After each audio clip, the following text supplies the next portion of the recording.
agbára tí àwọn akọni fi ń ṣe ìjọba. Endowing with the power of God's general. Lórí ọjà mi. Over my market. Lórí ilé mi, lórí iṣẹ́ mi. Also over my work. Wọ̀ mí ní agbára akọni. Endowing with the power of God's generals. In the name of Jesus. Endowing with the power of God's generals. In the name of Jesus. Endowing with the power of God's generals. Wọ̀ mí ní agbára akọni. In the name of Jesus. Endowing with the power of God's generals. In the name of Jesus. Endowing with the power of God's generals. In the name of Jesus. Endowing with the power of Bẹ̀rẹ̀ fún agbára akọni. In the name of Jesus. Endowing with the power of God's generals. In the name of Jesus. Endowing with the power of God's generals. In the name of Jesus. Endowing with the power of God's generals. That is Wọ̀ mí ní agbára akọni. Endowing with the power of God's generals. In the name of Jesus.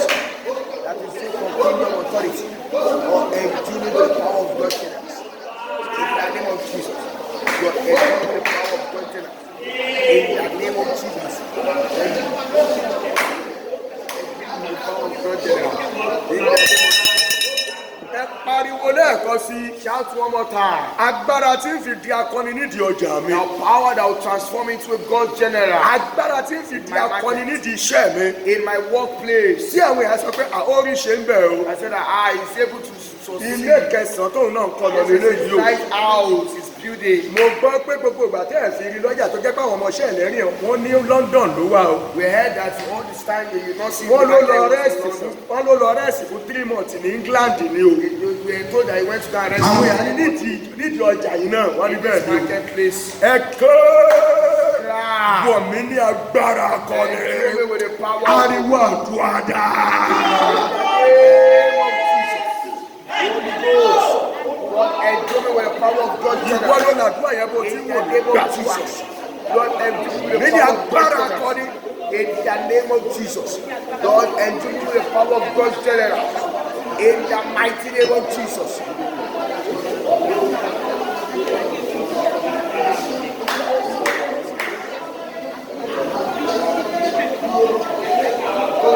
Agbára ńlá ló ń béèrè fún yẹn. Agbára téèyàn fi ń rògbò lò nìyẹn. Wọ́n bá lò léwé tó lò légbò tó lò lọ́ṣẹ. Wọ́n bá lò légbè àbí àdàbí kò ní ṣiṣẹ́ lára rẹ torí agbára akọni bẹ lára rẹ. Agbára akọni ni máa ń kọ̀yà fún ènìyàn. Agbára akọni ni mú ní borí ogun. Ìwé Hébérù orí 11 sọ bẹ́ẹ̀. Ó sọ̀rọ̀ nípa àwọn akọni. Wọ́n pọ̀ láyé. Agbára ilé mú kí wọn náà jẹ́ ọ̀kan nínú wọn. Wọ̀ mí ní agbára akọni. Agbára tí ń tètè rógun ṣẹ́ nìyẹn. Wọ̀ mí ní agbára akọni.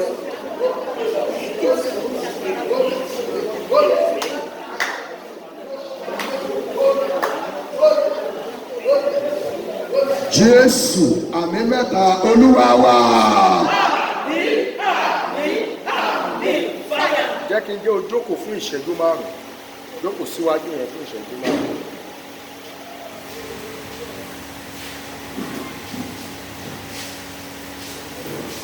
Ìwé ìfihàn orí 18. Àkòrí ìwàásù yẹn ni mo pè ní ìdè ọjà. Ìdè ọjà. Torí ta bá kọ̀ bẹ́ sínú àdúrà tó o bá mọ àṣírí àdúrà yẹn lè má yí ọ tàbí kó sún ẹ tó bá dé stage kan. O lè má mọ ibi tó gun ti wá ìfúnlẹ̀ o lè má rò pé bóyá torí pé gbogbo nǹkan wọn lórílẹ̀‐èdè ni wo òfin rọ́jà tà o ò ní mọ̀ pé kéèsì tìyẹ́ yàtọ̀ sí gbogbo nǹkan wọn bí nǹkan ṣe wọ́n tó sáwọn èèyàn ò jẹun ni ṣé wọn ò ránṣọ ṣé wọn ò wọ bàtà wọ́n máa ra lé wọ́n máa ra mọ́tò àwọn èèyàn travel out ó bá mọ iye àwọn tí ó lọ Mẹ́kà ẹ̀rù ọlọ́wà báyìí àwọn tó lọ Mẹ́kà kò dẹ̀ ń ṣe 200,000 kì í ṣe 500,000 lọ fi ń lọ tó bá dẹ̀ mọ iye àwọn tó ń lọ Jerusalem gan tó tún máa rán àwọn èèyàn lọ pẹ̀lú bó ṣe sọ pé nǹkan le kókókókókó yìí tó bá mọ iye àwọn èèyàn tó ń ra mọ́tò olówó ńlá àwọn mọ́tò 200 million 500 million so wàá rẹ̀ kó bóyá torí pé nǹkan wọ́n ní gbogbo ẹ̀ fi rí bẹ́ẹ̀, kì í ṣe nítorí pé nǹkan wọ́n, ṣùgbọ́n torí pé àwọn agbára ìdí ọjà kan ó ń ṣiṣẹ́ lórí ayé rẹ tí ìwọ ò lè mọ̀. Ìrìdí nìyẹn tí o fi ń rò pé bóyá bí gbogbo nǹkan ṣe rí mo ló fi jẹ́ kọjá rẹ rí bẹ́ẹ̀. Ìwé ìfihàn orí 18, Revelation chapter 18, Revelation chapter 18 láti ẹsẹ̀ kìíní. Lẹ́yìn nǹkan wọ̀nyí mo sì rí áńgẹ́lì mìíràn tí ó sì ti ọ̀run sọ̀kalẹ̀ wá, tí òun ti agbára ńlá, ilé ayé sì ti pípa ògo rẹ̀ mọ́lẹ̀.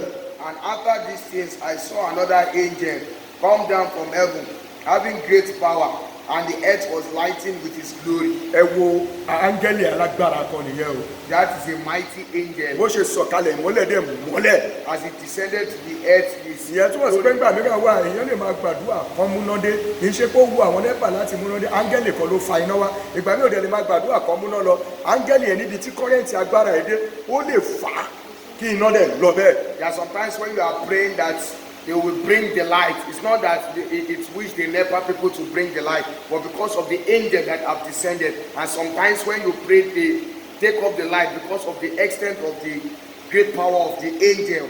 Ó kígbe ní ohùn rárá wípé Bábílónì ńlá ṣubú, ó di ibùjókòó àwọn ẹ̀mí èṣù àti ihò ẹ̀mí àìmọ́ gbogbo àti ilé ẹyẹ àìmọ́ gbogbo àti ti ẹyẹ ìríra.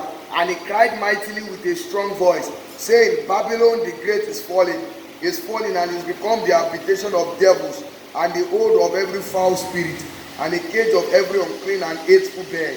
Nítorí nípa ọtí wáìnì ìrunú àgbèrè rẹ̀ ní gbogbo àwọn orílẹ̀-èdè ṣubú, àti ọba ayé sì ti bá ṣe àgbèrè, àti ti àwọn oníṣòwò ayé àti ti ọlọ́rọ̀ nípa ọ̀pọ̀lọpọ̀ wọ̀nbíà rẹ̀. For all nations have drunk of the wine of the wrath of her fornication, and the kings of the earth have committed fornication with her, and the merchants of the earth are waxed rich through the abundance of her delicacies. Ìyẹn túmọ̀ sí pé àtàwọn tó ń ṣe owó nàbì ọjà ló ń tà. That means, and together with those people that are doing prostitution business, they are also selling market. Ṣùgbọ́n wọ́n ń ta ọjà yìí fún ẹ̀mí agbára ìdí ọjà. But they are selling these markets unto the spirit we call the spirit of the market. Mo sì gbọ́ ohùn mìíràn láti ọ̀run wá, ó wí pé ẹ ti inú rẹ̀ jáde ẹ̀yin ènìyàn mi, kí ẹ má ṣe ẹ ti inú rẹ̀ jáde ẹ̀yin ènìyàn mi, kí ẹ má bàa ṣe alábàápín nínú ẹ̀ṣẹ̀ rẹ̀, kí ẹ má bàa sì ṣe gbà nínú ìyọnu rẹ̀. And I heard another voice from heaven saying, Come out of her, my people, that ye be not partakers of her sins, and that ye receive not of her plagues. Nítorí àwọn ẹ̀ṣẹ̀ rẹ̀ ga ànídí ọ̀run, Ọlọ́run sì ti rántí àìṣedéédé rẹ̀. For as if I preached unto heaven, and God has remembered an iniquities. Sọ fún àní bí òun ti sọ fún ni, kí o sì ṣe é ní ìlọ́po méjì fún un gẹ́gẹ́ bí iṣẹ́ rẹ̀ nínú àgọ́ náà tí ó kún, òun náà ni kí ẹ sì fi kún un fún un ní ìlọ́po méjì. Reward her even as he rewarded you, and double unto her double according to her works. In the cup which she hath filled to her double. Níwọ̀n bí òun sì ti yí ara rẹ̀ lógo tó, tí ó sì ti hùwà wọ̀nbìà, níwọ̀n bẹ́ẹ̀ ni kí ẹ sì dá a lóró, kí ẹ sì fún ní ìbànújẹ́, nítorí tí ó ti wí ní ọkàn rẹ̀ pé mo jókòó bíi ọ̀bábìnrin, èmi kì í ṣe opó, bẹ́ẹ̀ ni èmi kì yóò sì rí ìbànújẹ́ láé. How much she hath glorified herself and lived deliciously, so much torment and sorrow give her. But she said in her heart, I sit a queen and am no widow, and I shall see no sorrow. Ìyẹn túmọ̀ sí pé ọjà ẹ̀mí ni. That means market is a spirit entity. Odidi obìnrin alágbára kan ni. Is a whole and very mighty female spirit. Àṣírí ìjìyẹn Ọlọ́run ń tú fún wa níbí. There is a mystery that the Lord is exposing to us here. Torí náà kò sí bẹ́ẹ̀ ṣe lè rí ọjà kẹ́ má rí ìyá ọjà. That is why you cannot see a market without seeing the mother of the market. Nítorí náà ní ìjọ kan náà ni ìyọnu rẹ̀ yóò dé. Ìjọ kan náà ni ìyọnu rẹ̀ yóò dé, ikú àti ìbànújẹ́ àti ìyàn. A ó sì fi iná sun pátápátá, nítorí pé alágbára ni Olúwa Ọlọ́run tí ó ti ṣe ìdájọ́ rẹ̀. Therefore shall her plagues come in one day, death and mourning and famine, and she shall be utterly burned with fire. For strong is the Lord God who judges her. Àti àwọn ọba ayé tí ó ti bá ṣe àgbèrè ni wọ́n sì bá tí wọ́n sì ti bá wu ìwà wọ̀nbìà yóò sì pohùn réré ẹkún lé e lórí nígbà tí wọ́n bá ń wo èéfín ìjóná rẹ̀.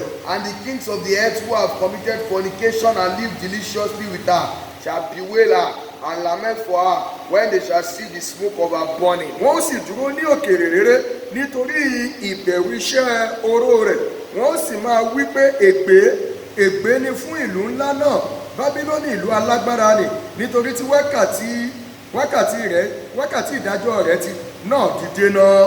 Standing afar off for the fear of her torment, saying, Alas, alas, that great city, Babylon, that mighty city, for in 1 hour is thy judgment come. Àwọn oníṣòwò ayé sì ń sọkún, wọ́n sì ń ṣọ̀fọ̀ lórí rẹ̀ nítorí pé ẹnìkan kò ra ọjà wọn mọ́.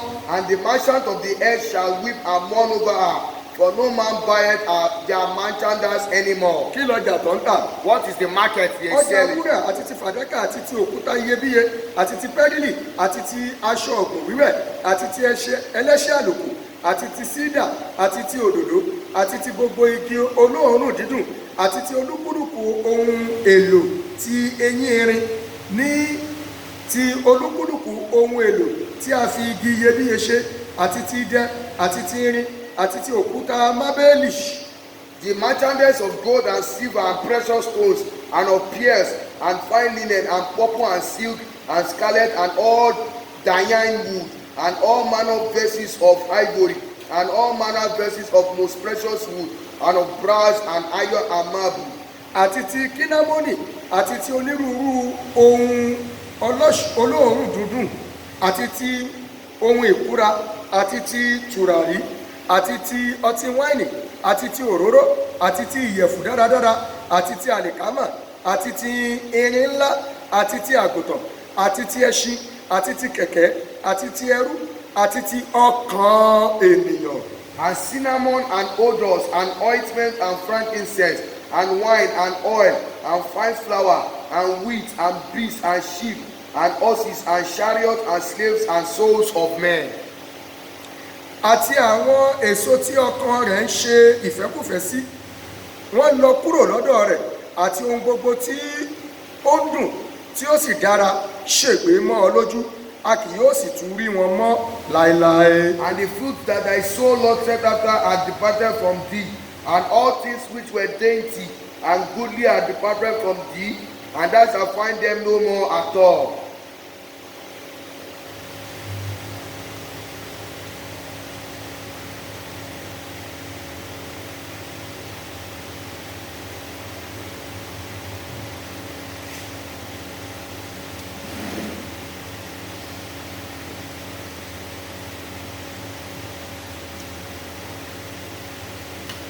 Amen.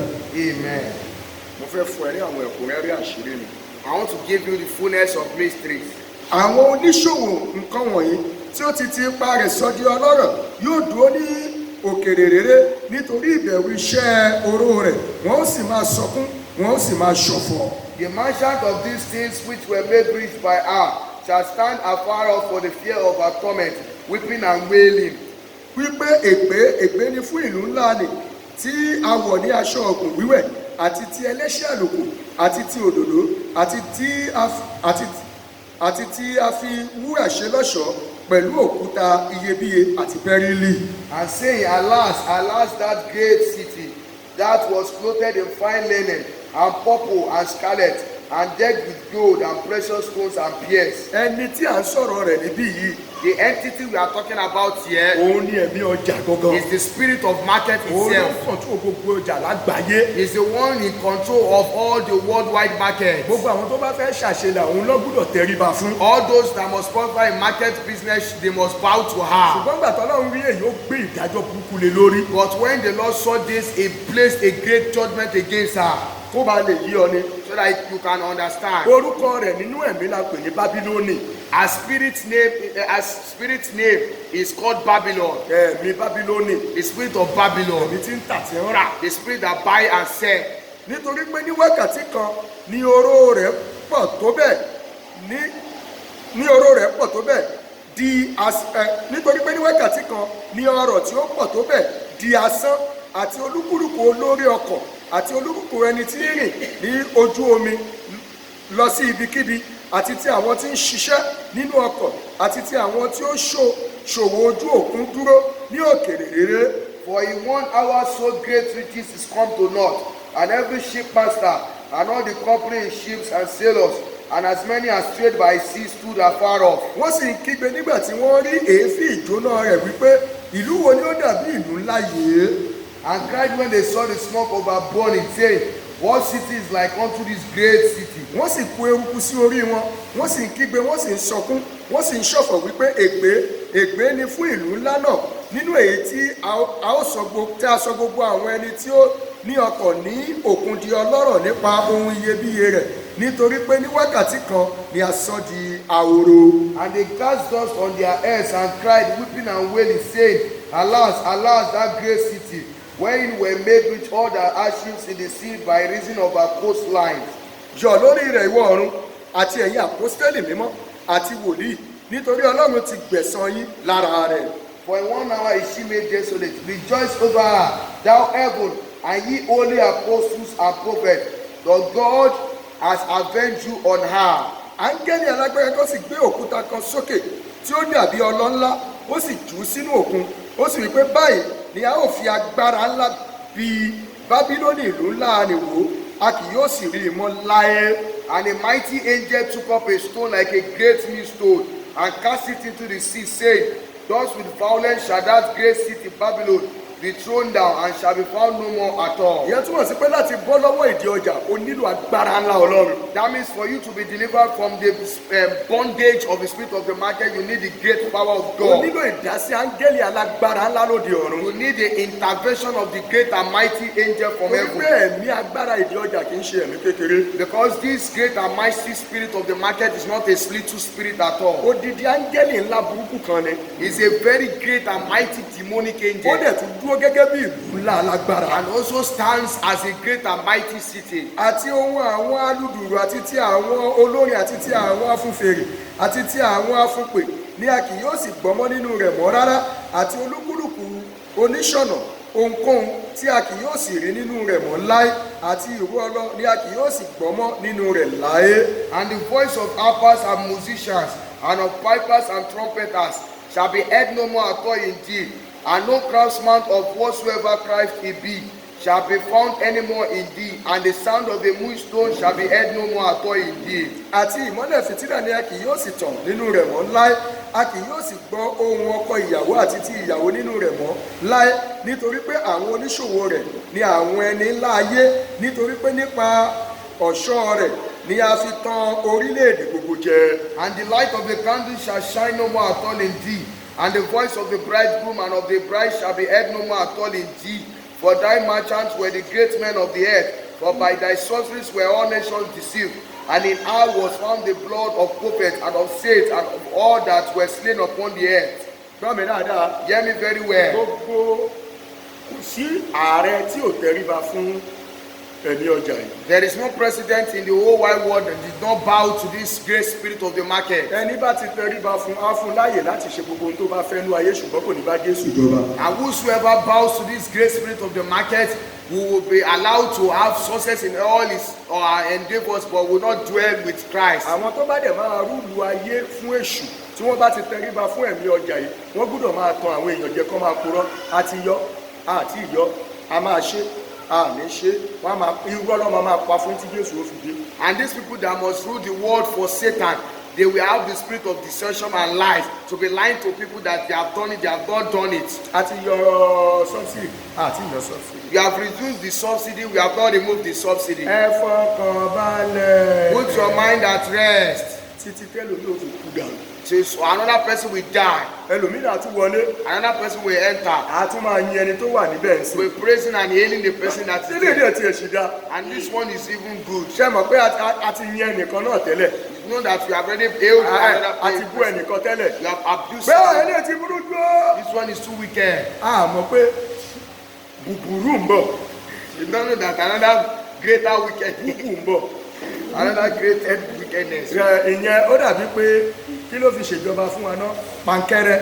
That one use a cane. pankẹ́rẹ́ ló fi ṣèjọba fún wa. To Táyẹ̀, reign. yẹ ilé ìpa òní kò sí wàhálà ẹ máa mọ yìí mi ó kú sọ ó ní ẹ máa mọ yìí mi tí n bá ti lọ.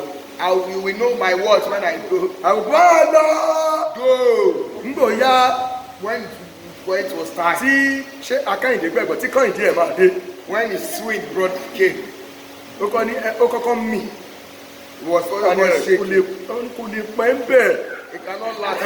ó ń wò pé you dey play He are playing. lọ́ba kó pankẹ́rẹ́ àti àtòrì fún pé kí ló ní kí n fẹ́ fi pankẹ́rẹ́ àtòrì. They now gave him cane or whip to say that what. ẹ fún mi ní kùmọ̀ Give me àti ìbọn and ẹ gun. fún mi bọ́ǹbù Give me màá bomb. máa jùlé wọn lórí orí wọn máa ṣe gbòòlà. I will be throwing it upon their heads and their heads will be ẹ exploding. ohun tó máa rà lánàá kọ́ ló máa rà lé. What they will buy yesterday is not what they will ẹni tó bá máa buy. kú ni ó kú ẹni tó bá máa kú. Anybody that will die, will die. Anybody that will remain will remain. ìjọba yẹn là ń là kọjá lọ báyìí. This is the government that we are passing through now. kò yàtọ̀ sí ìjọba Fáráò. It's not different from the government, Pharaoh's government. lára ohun tí ẹ̀mí ìgbúdọ̀ sọ fún wọn pé kọ́ ṣe lọ́gbúdọ̀ ṣe. This is one of the decree and value that the spirit of the market will command them to do. And they ṣùgbọ́n must do. àwọn kan ló yọ kúrò nínú ẹ̀ tí Bíbélì sọ. But there are some people that they got themselves removed. pé ẹ yọ̀ ẹ̀yin ọ̀run And rejoice, O ye heavens, ẹ̀yin àpòstólì àti wòlíì. that O ye holy apostles and prophets. tí wò bá wá jẹ́ àpòstólì tó jẹ́ wòlíì. If you are not an apostle or prophet, o lè sá pamọ́ sí abẹ́ orí ọ̀fẹ́ àpòstélì tàbí wòlíì. but you can run under the grace and anointing of the prophet and òun la apostle. fi pè ọ́ láàárọ̀ ẹ̀ pé máa bọ̀. That's why you are called this morning that bí call, àwa bọ́ because you are delivered. orí ọ̀fẹ́ tí wá lè ràn ìwọ náà lọ́wọ́. The man of God grace can help yours too. àti nínú rẹ̀ ni a gbé rí ẹ̀jẹ̀ àwọn wòlíì àti ti àwọn ènìyàn mímọ́ àti ti gbogbo àwọn tí a pa lórí ilẹ̀ ayé. And in her was found the blood of prophets and of saints and of all that were slain upon the earth. níbi tí a kà yé When we just read, ó sọ̀rọ̀ nípa ẹ̀mí ọjà. it's talking about the spirit of the market. pé ọjà tí ìwọ ná tó ń tà yẹn That's the market that you are buying and selling. ó ju ohun tó fi ń wò lọ. Past the eyes that which you used to see it. láyé àtijọ́ In the ancient times, ó ní bí wọ́n ṣe ń tajà fúnra wọn. there was a way they sell market for nígbà tí themselves. torí iṣẹ́ àgbẹ̀ pọ̀ láyé ìgbà yẹn. Because farming was so much wọ́n tó ń then. dá ẹran onírúurú iṣẹ́. They were shepherding and kò sówó láyé ìgbà yẹn. there was no money. ṣùgbọ́n oúnjẹ pọ̀. But there were a lot of. tí ìwọ bá ní gàrí If you have garri tó o dẹ̀ fẹ́ àgbàdo and you want corn, wàá lọ bẹ́ẹ̀ tó ní àgbàdo. you go and meet the person that has corn. òun á gbé gàrí fún ẹ ìwà gbàgbàdo fún. You will give him garri, he will give you corn. bó bá dẹ̀ játa náà ni If it is pepper also, tó o ti yẹ pé ìwọ nílò epo and you need palm o oil, dẹ̀ láta lọ́wọ́ and you have pepper, wàá lọ sọ́dọ̀ ẹ̀ tó lépo you will go to the person that has wàá gbé ata fún and you will give him òun pepper, á fún ẹ ní iye ohun tí ó wọ̀ tí ata tó fún un tó and jẹ́ he epo. will give you the worth of the. ayédèrú gbogbo ẹ̀ ń lọ. And everything was going fine and well. ṣùgbọ́n nígbà tí ìjọba bábélì dé But when the government of Babylon came, wọ́n wò pé no no no no no they said no. àwa kọ́ gbọ́dọ̀ máa ṣe olórí àwọn kan. And some people must be the head of other people. tó yẹ pé bí bá a bá ṣe fẹ́ káyé wọn rí ló gbọ́dọ̀ rí. That the way their life will be, that is how we dictate it to them. wọ́n mú àbá ẹ jẹ́ ká wá ohun tá a máa ná tá a máa fi rajà. So they brought the suggestion of an exchange, a monetary exchange, wọ́n bẹ̀rẹ̀ yẹn. and they started it.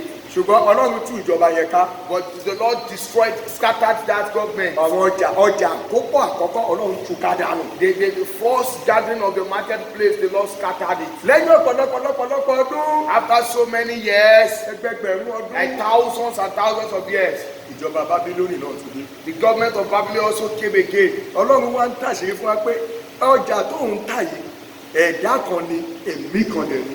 The Lord is exposing to us that this market you are selling, this handwork you are having, there is a whole spirit, is a whole entity. ó ẹ̀mí kan sì ń tì í lẹ́yìn. And there's a spirit that backs it up. tó o bá jẹ́ alágbára If you are not powerful in the tí spirit, ìdásí ọ̀run ò wá lórí ẹ̀. and there's no heavenly intervention on kò it, sí bó ṣe lè rí ọjà yẹn tà tó máa fi ṣàṣeyọrí tó fẹ́. there is no how you can sell that market that you will succeed on it. jẹ́ kí n fún ẹ láwọn àkọsílẹ̀ àṣírí. Let me give you some handwriting of ká lè mysteries wọnú àdúrà lọ. and go into gbogbo prayers. ènìyàn láyé ló wà lábẹ́ ìdí ọjà àfi ẹni tí àfẹn tó bá mọ ohun tó ń ṣe lókù. gbogbo ènìyàn láyé ló wà lábẹ́ ìdí ọjà. The whole world is under the bondage of the spirit of the marketplace except the person that knows what àfi to tó do. o bá rajà lókù. Except you are not buying anything. gbogbo ènìyàn láyé Everybody in the world ló wà lábẹ́ ìdí ọjà. that is under the bondage of the spirit of the àfi marketplace. tó o bá rajà. Except you don't buy things. kó tiẹ̀ jọjà wọn ni àfi tó o bá rà lókù. Even though it's 1 naira market, gbogbo ènìyàn ló mọ̀ pé ọjà wọn lórílẹ̀‐èdè. everybody knows that things are costly in the Kí ló market fà á? in Nigeria. nítorí pé àrajà. What caused this? Because we are buying things. ìkejì Number 2, díẹ̀ ni àwọn tó bọ́ lọ́wọ́ ìdí ọjà. few people are those that are delivered from the bondage of the spirit of the market. nítorí ìdè ńlá àti ìdè àgbáyé òun ni ìdí ọjà. Because it is a very great bondage and a worldwide international bondage. It's the spirit of the market. ìkẹta Number 3, gbogbo ènìyàn ló ní ọjà kan tàbí òmíràn tó wá tà láyé. everybody, each and everybody has a kind of market or the order that he came or she came to sell nínú ọjà ayé yìí. in the marketplace of the kì í world. ṣe pé nígbà tó ń bọ̀ lọ́rùn It's not that when you are coming from heaven, ó kàn wó pé ò ní nǹkan kan lọ́wọ́. just see that I don't have anything now. ẹni tó rán ẹ wá sáyé ti di ọjà kan fún ẹ pé ìwọ náà lọ bá wọn nájà nù The ayé. person that sent you to this world have given you a market once. ó wá ríta ó ríta kò kan ẹni tó rán ẹ ṣùgbọ́n ìwọ ló máa dùnkù tó o bá ríta. Whether you sell it or not, it will not pain the one that sent you, but it will pain you. ṣùgbọ́n àádùn ẹ̀ débi pé ọ̀pọ̀ ògo tó yẹ kó o mú ṣe láyé o lè má lè rí mú ṣe láyé. It will pain to the extent that all the types of glory that you are supposed to fulfill here on earth, you are not able to fulfill wọ́n lè them. wá tún jẹ́ kó o ríta kó má rèrè ìdí rẹ̀ jẹ. They can even allow you to sell them, but you will not be able to see profit. ìdí ẹ̀ ló gbúdọ̀ bọ́ kó o lábẹ́ ìdí ọjà. That's why you must be delivered and be free totally from the bondage of the àṣírí market. kẹrin Number 4, kò sí bí ọjà rẹ ṣe lè kéré tàbí tóbi tàbí lágbára tàbí lógo tó. no matter how little or great or glorious or mighty your market is, nínú ayé yìí náà ló ti rí ìta. in this world you sell it, you can only sell it. tó o bá múra dáadáa ni You o. will prepare yourself very well. gẹ́gẹ́ bí orin wa tá a máa ń kọ. As our song will ayé mi tètè fọ̀hún ọjọ́ lọ a kì í náwó ní sá òkú a kì í ra mọ́tò lóde ọ̀run ayé mi tètè fọ̀hún ọjọ́ lọ.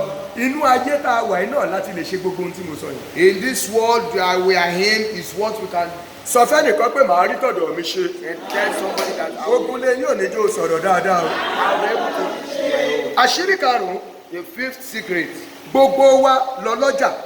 every one of us are marketers. gbogbo wa lọ́lọ́jà. Every one of us are merchants. ó lè kéré It might be little, ó lè tóbi. it might be great. ó máa ń ọjà táwátà ó tóbi jura wọn lọ.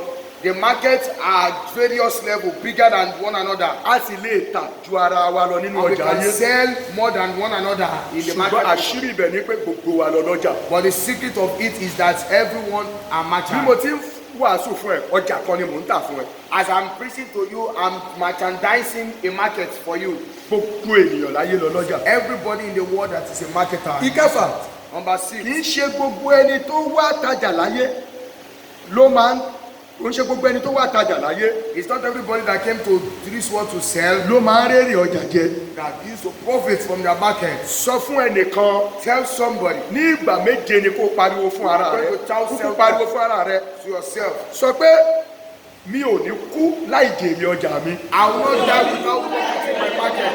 I will not die ó jẹ́ without sọ dáadáa. my market. I will not die without profit from my market. I will not die without profit from my market. I will not die without profit from my life market. I will not die without profit from my life market. I will not die without profit from my life market. kò sí ẹni tí ó wá sáyé There is nobody that came to this world tí ò ṣe pé a gbé ọjà kan fún. that did not put in care tó of bá wá market. rọ́jà tà tí ò jèrè ọjà But if he sells that market, that merchant dies. ó sọ kan má bí láyé It's better for that person not torí to irú be ẹni poor. bẹ́ẹ̀ máa ṣerú ẹgbẹ́ kú ni. Because that person will be a slave of his mates, he dies. ọlọ́run sọ fún abrahamu pé èmi ni èrè ńlá rẹ gidigidi. God was telling Abraham that it's his great reward. wọ́n gbé ọjà kan wá fún sáárà A great market was brought to Sarah tó bá wá sáyé that she came to this world tó with. jẹ́ ọjà ẹwà That is the merchandise of beauty. Ọjà ẹwà yẹn ló gbé wọ ààfin ọba It Fáráò. was the merchandise of this beauty that brought her to the Láìsí palace. ẹ̀ tí ìbẹ̀rẹ̀ ìpolówó rárá. Even without advertising. Ó dẹ̀ bẹ̀rẹ̀ sí kó góòdù fún. He started Silver giving tàbí bẹ́ẹ̀lì ẹ̀ us gold, dáadáa. silver, Wọ́n bẹ̀rẹ̀ sí ní fún ní kẹ́tẹ́kẹ́tẹ́ kiri. Started Wọ́n kó fún giving Ábúráhámù pé donkeys. ọjà ẹ̀ bẹ̀rẹ̀ sí tà. And market Pariwo ní ìgbà méje pé ọjà tí mo wá tà láyé máa tà. My life market is like able to sell. My life market to sell. I'm not to sell. My life market to sell. My life market to sell. My life market to sell. My life market to sell. Ohunkóhun tí bá ti ní o ṣe máa ṣe o. Whatever I tell you to do, please do Ṣé o them. mọ̀ pé bá a ṣe wà ń bì á plan ẹ o. As we are here, we didn't Òjijì lọ́lọ́run ránṣẹ́ sí èmi It was àtẹ̀yìn o. wondering that God has signed a message to Kì í us. ṣe pàdé téèyàn fi ń ṣeré rárá. It's not a joking book. Àṣírí keje. The seventh secret. Onírúurú ọjà lolódùmarè dì sínú ẹrù àyànmọ́ wa wá sáyé. There are various markets that the Lord has brought to each and every one of us when we are coming. Àpẹẹrẹ For example, ọjà ọmọ, the market of children, ọjà ọkọ, the market of husband, ọjà àyàwó the market of wife, àti ọjà ìgbéyàwó, the market of marriage, ọjà ilẹ̀, the market of land, ọjà ilé the kíkọ́, market of building mọ́tò houses, rírà, buying of travel cars, out, traveling out, connection, agbára, power, ògo, glory, àti bẹ́ẹ̀ bẹ́ẹ̀ lọ. and so on and so Ẹ forth. wá wò ó. Now look at Kò wá ń ṣe gbogbo èèyàn tí wọ́n diwé ọjà ilé lórí ló máa ń rí gbogbo ẹ̀ tà tàbí rírà nínú ọjà ayé. it's not everybody that they brought to this world with this merchant, various merchant that they sell it or that even profit from it or even Ẹlòmíì á rí ọkọ gidi some people will see a good husband ṣùgbọ́n wọn ò ní rówó ìgbéyàwó. but they will not see money for marriage. Ẹlòmíì á rí ọjà ìgbéyàwó rà Some wọ́n máa ṣe people ìgbéyàwó they will do wedding ṣùgbọ́n kò ní rí ọkọ gidi. but you will not see a good husband. Ẹ wo bọ́jà yẹn ṣe wọ́. Look at how the crooked that Ẹlòmíì market. á rí ọkọ gidi Some people will see good á husband. rí ọjà ọkọ gidi rà They will see she will be á rí able to ọjà buy the ìgbéyàwó market. gidi rà She will be able to see ṣùgbọ́n kò ní sọmọ. but there's no child. Ẹlòmíì Some people á rí ọjà ìgbéyàwó rà they will see the merchandise á of rí good marriage. á rí ọjà ọkọ gidi Merchandise of good husband. á rí ọjà ọmọ gidi Merchandise of good children. ṣùgbọ́n wọn ò ní jó jẹun ọmọ yìí. But they will not be able to. Ìyẹn túmọ̀ sí pé allow kò her ra to- ọ̀jẹ́ kó rí ọjà àti jẹun ọmọ rà. That means they do not allow her to be able to merchandise the eating of the fruit of labor. Onírúurú ọjà la wá tà láyé. There are a lot of varieties of market and merchandise that we came to sell. Àwọn kan wà There are some people. wọn ò nínú ọjà tọ́lọ́run dì fún wọn.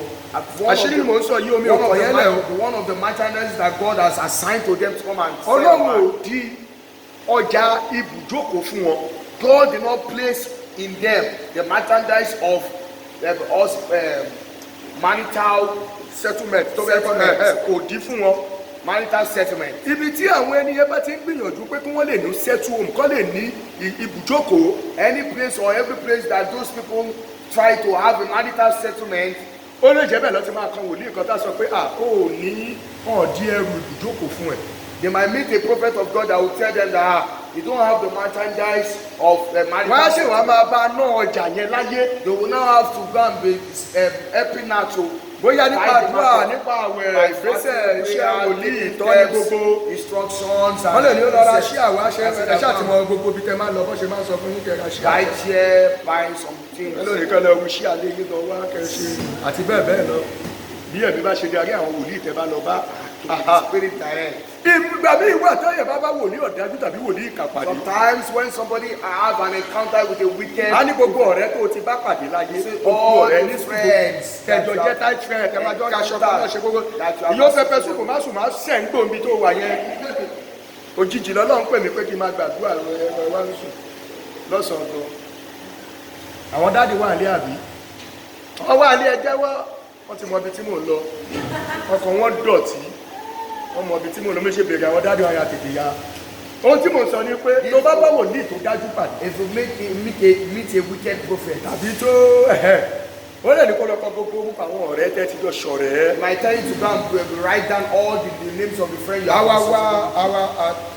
bóyá ti lọ́kọ̀ àbọ̀ ìlọ́kọ̀. Maybe they are husbandless or they have husband. Ayé ẹ̀wọ̀n wa wè tó di ẹrù ibùjókòó wá sáyé. He will check the Àṣírí wo sọ spiritual, ni ẹ? scan the spiritual and see the one that has the marital settlement. Ó lè gba matter. ibùjókòó ẹnìyẹn fún ẹni tí ò di ẹrù ìjókòó wá sáyé. He can collect that marital settlement merchandise to the person Pé that wá has none. eléyìí la máa lò. Is this one that we will use? Báwo ni ibo ló wà? Àmì ò tí ẹ mú gbọ́ pa ọkọ ẹ̀ tọ́jú ẹ̀. The husband is taking care of her, something like that. A ní wàhálà bẹ́ẹ̀ sì ṣẹlẹ̀ lọ́dún ẹ̀. That so we are beginning to have marital problems. Tó bá pè é má lọ bẹ̀ wọ̀. If she calls, you don't go there. Láti pátápátá torí ibùjókòó ẹ̀ la máa gbà fún wọn. Just ignore her completely because it's a marital settlement merchandise that will sell for you. Ṣé o mọ̀ pé wọ́n máa ń gbọ́ ọmọ ẹni tẹ́nìkan máa bí wọ́n máa gbà bẹ́ẹ̀ lómi ò? Don't you know that you are God?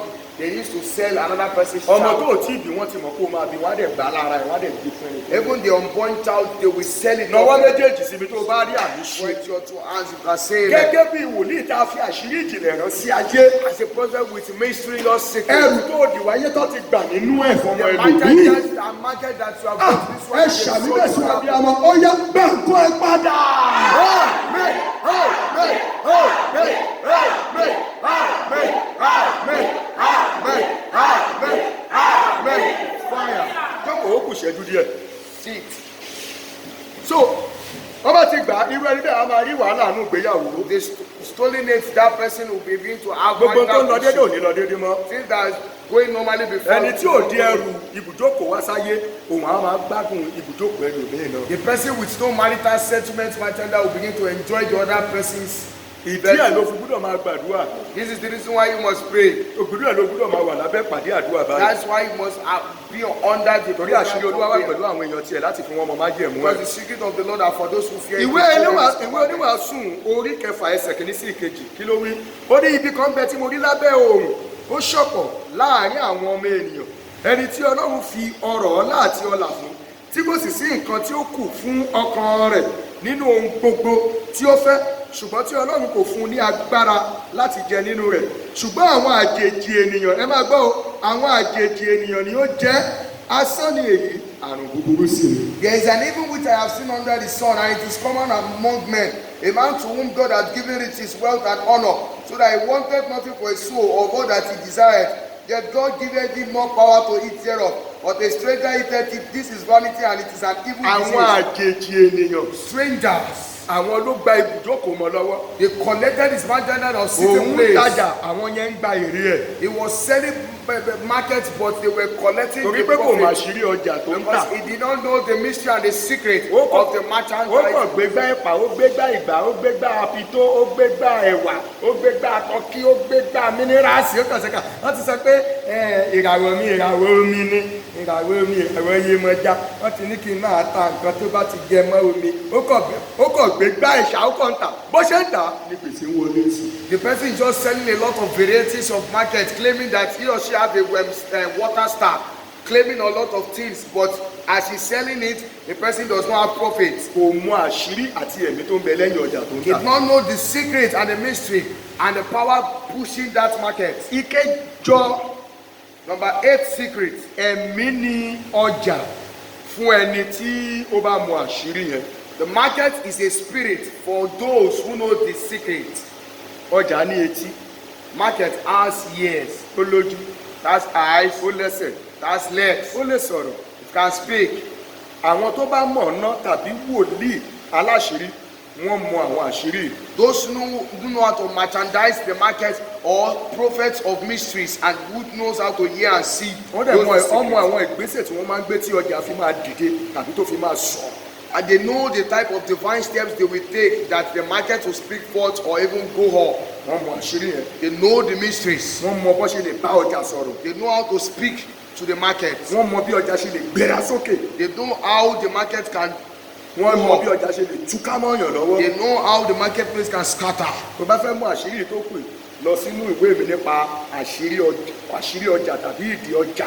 If you want to know more about it, go into the tapes of the man of God, the spirit, the mystery of the marketplace or the spirit of the market. Torí kì í ṣe gbogbo ọjà lèèyàn ń tà láyé. Because it's not every market that somebody will Àjẹ́bẹ̀ sell. nìyẹn ó máa jẹ gbèsè kẹ́yìn ọjà yẹn. But because if not, the person will be indebted Torí pé òun àṣírí ọjà tó ń tà. because you don't know the mystery Yẹ of the fún ẹ láṣírí market. kan sí torí àkókò. Let me give you one more mystery before we. Gbogbo ọjà ló ní ẹbọ tàbí ètùtù tó máa ń gbà. Every market has its own sacrifice or oblation that he accepts. Ọjà míì lè sọ yí pé Another market can say that iná ni ẹbọ tèmi fẹ́ máa gbà. that I receive fire sacrifice, agni sacrifice. Ẹ rí pé irú ọjà tó dálẹ̀ bẹ́ẹ̀ ó máa jóná ni. There are such type of market that is established. It's always Ṣọ́ọ̀bù burned. méjì lè jóná. 2 shops can be Gbogbo burned, ṣọ́ọ̀bù lè jóná. or the shops can be burned. Ṣọ́ọ̀bù kan lè jóná. 1 shop can be burned. Ètùtù tí ọjà yẹn ń gbà nìyẹn. It is that type of sacrifice the market is Wọ́n á pa náà yẹn collecting. wọ́n á pàtì. Oúnjẹ ó gbúdọ̀ jóná. They will want to quench the fire. but it's Ọjà not míì quenchable. Another ó lè market, ní ẹ̀jẹ̀ ló máa gbà. it can say it's blood. It will Bọ́ọ̀lù tírélà accept. tá ń jà wọnú ọjà tá ń Just see that the trailer just entered into a marketplace and Bẹ́ẹ̀ni láwọn ẹlòmíì wọ́n á ṣára wọn. you see some people they will match it themselves. Ọjà míì lè sọ pé òjijì èyí. Some people, another market can request for demand Nílò for náà human lórí being. ọmọ abéèrè lọ. Gbogbo ọjà tó bá dálẹ̀ ọmọ abéèrè kílẹ̀ ẹbọ kílẹ̀ ètùtù. Because every market that is established, they will ask for the sacrifice. Ṣé èrò lè máa tún ní ọjà yẹn? So that people, By 12 ó lẹ́bọ tó ń gbà. my 12 has his own sacrifice. Nígbò bá and bẹ̀rẹ̀ operation. everybody máa tú dànù. If it's when it starts, everyone will run away for their life. Kétu yín ó lẹ́bọ tiẹ̀ tó ń gbà. K2 market also has its own Kò sí market. bẹ́ẹ̀ ọjà ṣe lè kéré tó tàbí tóbi ó lẹ́bọ tó ń gbà. No matter how small or big a market is, it Ọjà has míì its lè own sọ pé òjijì sacrifice. èèyàn ló ń fẹ́. Another market can say that Ẹnì the kan person, fún ẹ̀ nínú ọjà yẹn. the person must die in that market. Bóyá lóṣooṣù ni, Maybe monthly, bóyá lóṣù mẹ́ta mẹ́ta ni. maybe Kọ́ má 3 bàa máa months, fura. so that they will Bóyá not be olóṣù mẹ́fà mẹ́fà ni. maybe 6 months, Bóyá ọlọ́dún kọ̀ọ̀kan ni. maybe annually. Tó dẹ̀ máa jẹ́ èèyàn tí èèyàn ò ní fura sí tó dẹ̀ jẹ́ pé èèyàn tó ṣe pàtàkì yá mo ṣe rí lánàá báwo ló ṣe ṣe kíní kan ẹ ṣàmì abiyamọ tí bá ti lámì abiyamọ àmì mẹ́sàn-án ni lórúkọ Jésù ọjà tàbí ẹ̀mí ọjà lórúkọ Jésù kò ní fi ẹ̀ṣẹ̀ bọ̀ọ̀rẹ̀. Amen. Amen. Amen. Amen. Amen. Amen. Amen. Amen. Amen. Jókòó ó kù ìṣẹ́jú díẹ̀. Maybe a few minutes. Let us have a seat. Torí téèyàn bá ti mà sí àdúrà máa dùn gbà. Because if somebody knows secret and mysteries, to be easy, it will be to pray. It will be easy. Ìdè ọjà, The bondage of the market, ìdè àkọ́kọ́, the number 1 bondage, ìyá ọjà, the market mother, ìyá ọjà.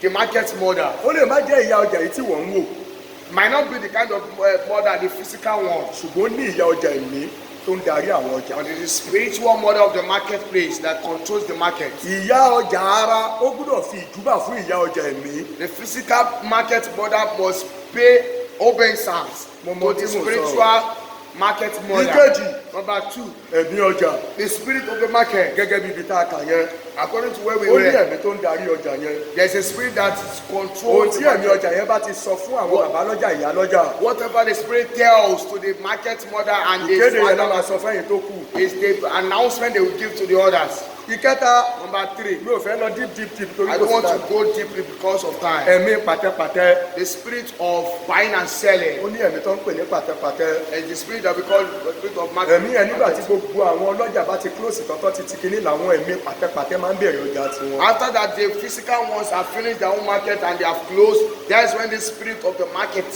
will come and begin to set their own. Mi ò ní sọ jù bẹ́ẹ̀ yẹn lọ.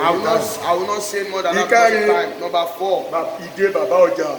the bondage of the market father. Torí ẹ̀ wá ti lọ fi ẹjọ́ rẹ̀ sùn yọ ọjà sùn bàbá ọjà múra àdúrà dáadáa o. Because if they are already telling your matters to the market mother and the market father, prepare yourself Torí to kò pray sí very ni wọ́n well. máa gbé ẹjọ́ ẹ̀ lọ pàdé pé kí ló fa ẹni wọ́n ti máa ń fẹjọ́ ẹ̀ kíní kan wọ́n á yẹ̀ ẹ́ wò. Because they will check you up whenever they take your matters to them. Ìkarùn-ún, Number 5, nǹkan wà tá a pè ní ojú ọjà. there's something we call the eyes of the market. Ọjà lójú tiẹ̀. The market has its own eyes. O nílò láti gbàdúrà kó bọ́ lọ́wọ́ ìdè ojú ọjà. You must pray very well so that you can be delivered and be free from the Lára bondage. ìta máa ṣe láàárọ̀ yìí. That's the word of what we do. Ìkẹfà. Number 6, Òrìṣà ọjà.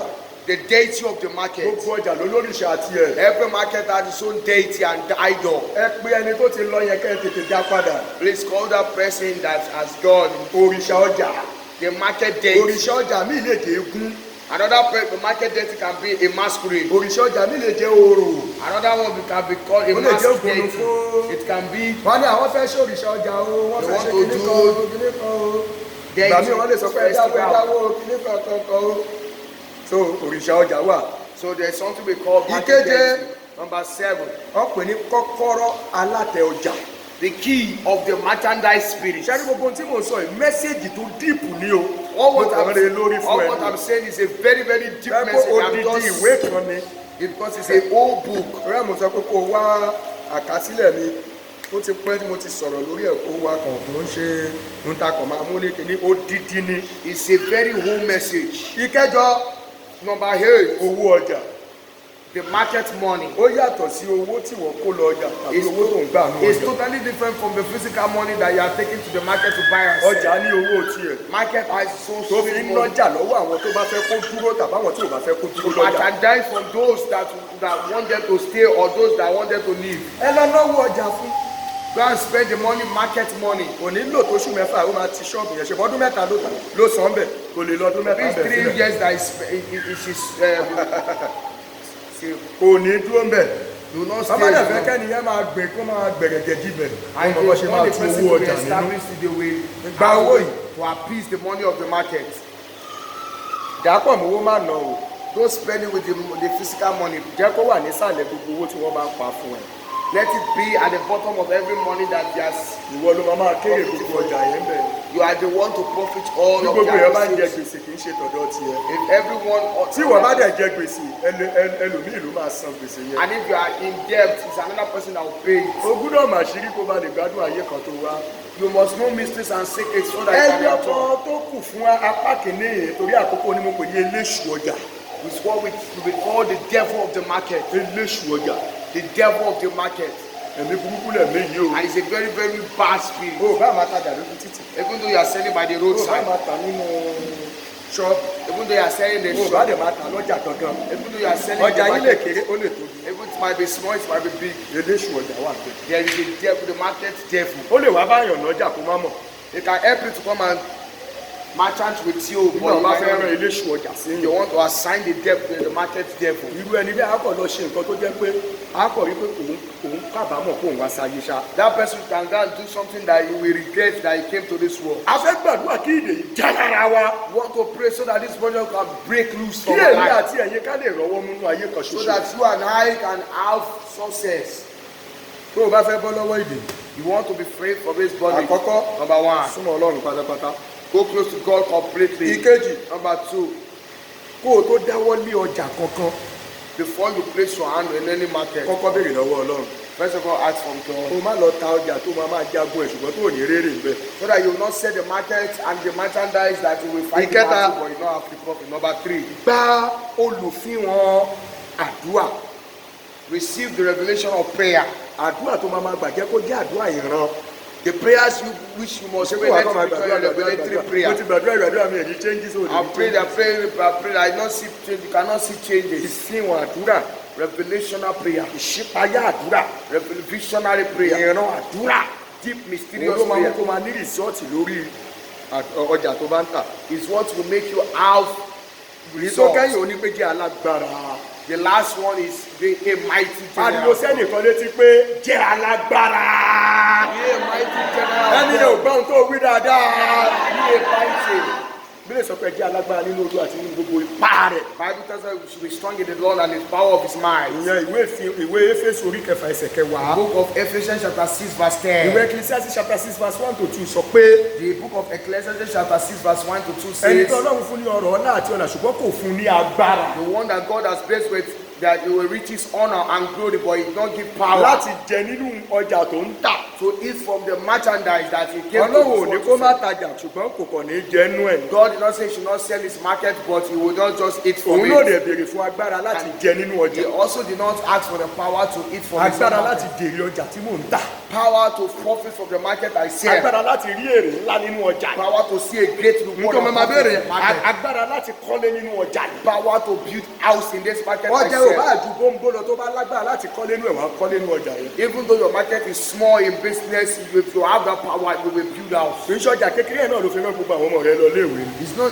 It's that same market inú ẹ̀ lẹ́tí sanwó ilé. that you pay house rent, owó iná, owó ọlọ́dẹ, owó àgbálẹ̀. electricity bills and other environmental Inú bills. ọjà yẹn náà ní. So from that same Ṣùgbọ́n tó bá market. tún béèrè fún agbára. But if you still ask for Tí big máa fi ra power ilẹ̀ inú ọjà. to buy land from this, Adé rí kó máa. Ọjà yẹn lè má kọjá abẹ́ yẹn gbọ̀dọ̀ ara rẹ̀. it might not pass that to the same level, but it will you see money to Agbára buy láti kọ́ ilé power to build nínú ọjà ìwọ́nú mi sẹ́. from this market. Ọjà yẹn lè má tóbi o, wàá kọ̀ ní pé owó yẹn yọ, èrè yẹn yọ tó máa fi kọ́lé. Even though that market is not big, you will just see the money to buy Torí land and àṣírí build. ni ọjà o. Because the market is a secret Fún àwọn place. tó mọ ohun tí mò ń sọ yìí. For those who knows what I'm talking Ìyá tó about, bẹ̀ torí àkókò kan let us wait there because of our Torí time. Ọlọ́run òjijì wà lójú iṣẹ́. Because the God of the Dìde lórí suddenly ẹsẹ̀ rẹ. is at work. Máa kó irinṣẹ́ yẹn bọ̀. Mú ẹ ìrúbọ yẹn tì í lẹ́gbẹ̀ẹ́. Kò súnmọ́ wájú.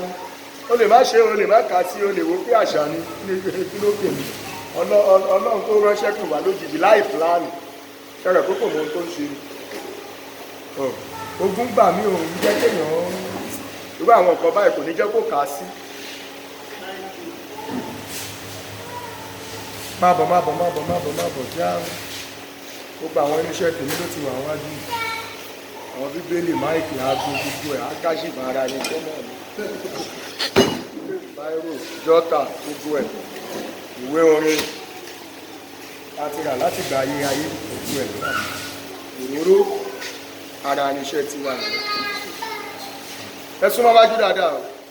Come forward. Ó mọ nǹkan látọ́lọ́ ń fẹ́ ṣe fún ẹ. You don't know the great thing that God wants to do in your life.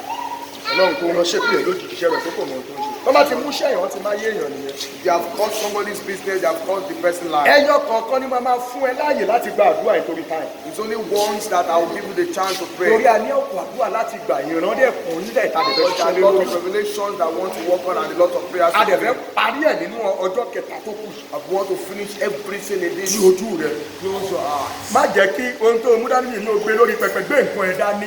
Carry your team. Don't pray Kò for wúwo tó ń tó lè gbé dání tó ń mówó fún ẹ so nìyẹn. heavy. Bó jẹ́ pọ́ọ̀tù náà ni òwú sórí kò sí tó fi ń ṣèyàn. Ọrọ̀ ajé ẹ̀ yẹn ibi tówó ti ń jáde fún ẹ nìyẹn. That's why Ọ̀pọ̀ ojúlówó ẹ̀ náà ti gbà kúrò lọ́wọ́ yín tẹ̀kọ̀ ń gbé kòròfó kiri. there are just a lot of the original of your handwork tools that has been received away. Ẹ ké bí àrá. Toilet thunder. Ìdè ìyá ọjà. The bondage of the market mother Lára ọjà mi. in my business, Lára mi. in my life. Ẹ jágàdọ̀. Break loose. Àsìkò ti tó. Life is enough. Ìdè ìyá ọjà. The bondage of the market Lára mi mother àtọjà mi. in my life and in my Ó business. yá jádànà. Break loose. Holy Ghost. The market mother. Oh, yeah, you are. Oh, yeah, you are. Break loose. In the name of Jesus. Break loose. Break loose. Break loose. In my life. In the name of Jesus. In my spirit. Ṣàdúrà yẹn dáadáa. In the name of Jesus. Break loose. In the name of Jesus. Break loose. Break loose. Break loose. Break loose. Ẹ pariwo ní ìgbà kejì. Try the second time. Ìdè ẹ̀mí ọjà. The bondage of the spirit of the market Lára mi àti ọjà mi. in my life and in my Ó business. yá jádànà. Break loose away.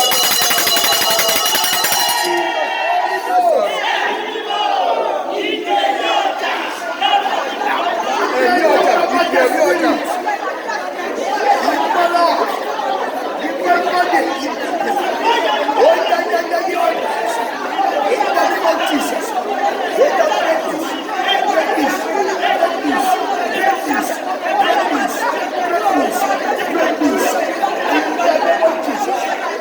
Ìdè ẹ̀mí ọjà. Ìdè ẹ̀mí ọjà. Ìdè ẹ̀mí ọjà.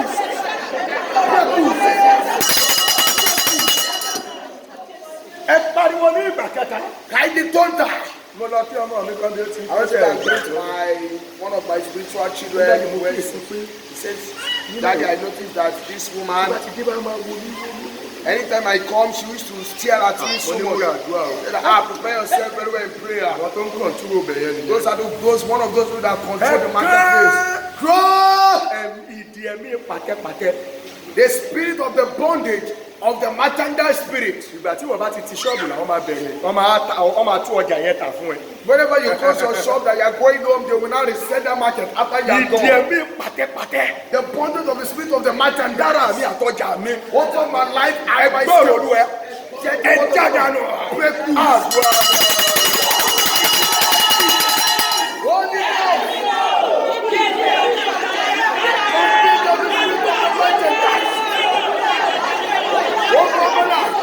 over my brain, over my shoes, over my ankle,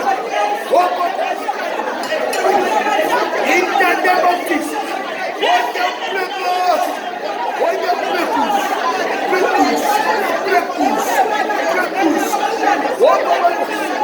In the name of Jesus. In my body for the use. For the word of God.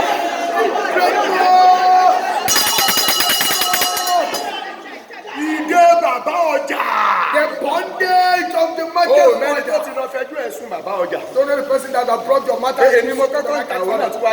I'm the first way to say this type of market, she now follow that. Walk on my life and my market.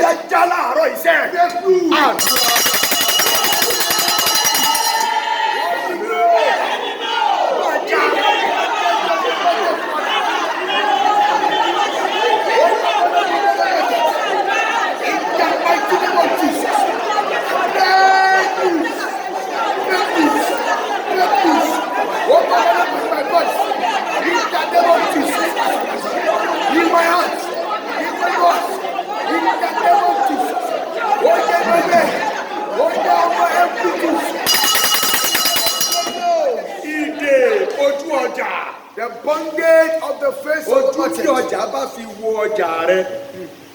The type of the face and the eyes of the market which is looked upon your market, that's what we sell.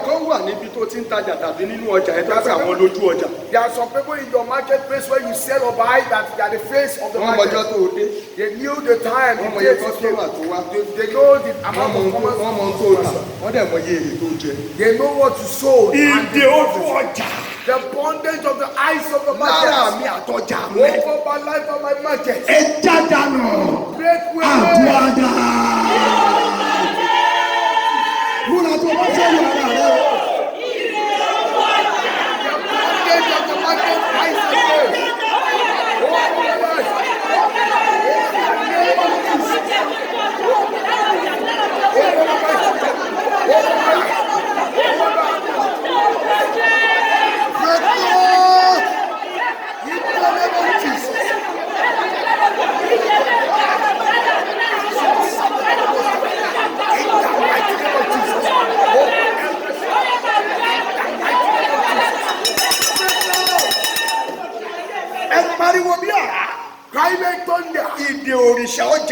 the bondage of the market dates.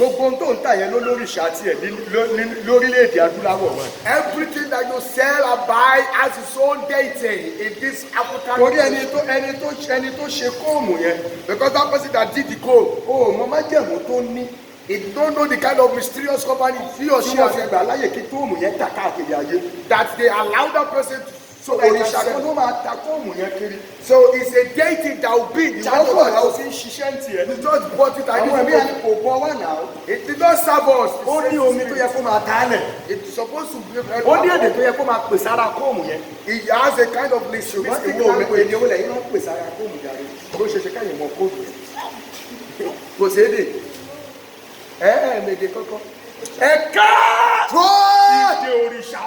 The bondage of the market days. Over me, and in my market.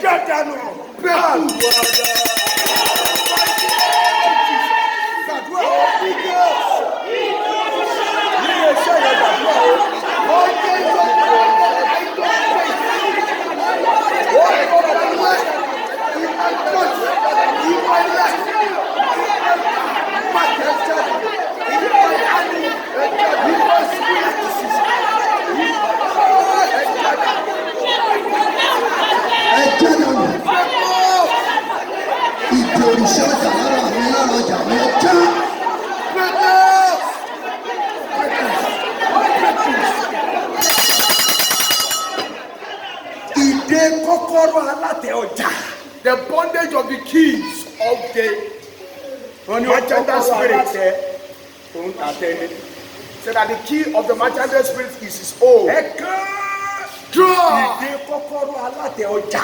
The bondage of the keys of the merchandise Lára mi spirit. àtọjà mi. Over my life and my market. Ọjọ́ tiẹ̀ mú déètì pé tó bá máa fi lo oṣù mẹ́jọ bẹ̀rẹ̀ kò ní sí bẹ̀rẹ̀. He will pick a day that is 3 months to this. Bẹ́ẹ̀ Olúwa. Hear the word of the Lord. Jálára mi. Jálára ọjà mi.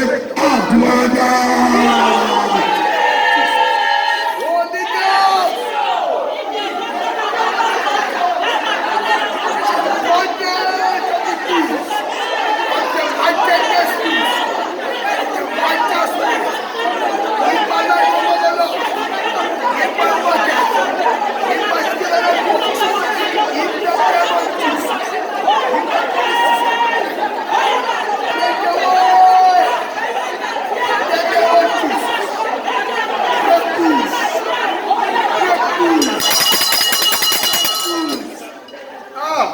O ti ń kan bí tí ò yóò kàn. You are already reaching the level that is forbidden. Wàá rí pé ọjà rẹ máa dìde. You say that your market is Ọjà rẹ bá ti dìde ayé ẹ dìde. because of your skill and our market is Akẹ́bí àrá. cry like thunder. Ìdè owó ọjà.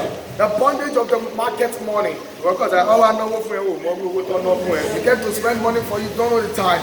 Jálára mi àtọjà mi. My market and my Ariwo àdúrà. Holy God. Ìdè owó ọjà.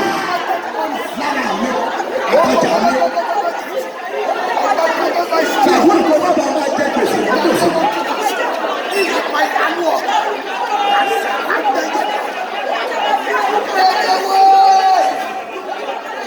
Break away. The mighty name of Jesus. Break away. Break away. Bàbá gbogbo àdúrà gba àdúrà ẹyọ kan yìí o. Don't pray the other prayer. Pray this Ìdè one prayer. léṣu ọjà. The bondage of the market debt Lára mi àtọjà mi. over my life and my market. Ẹ ṣòfò dànù. Wasted away. Àdúrà dà.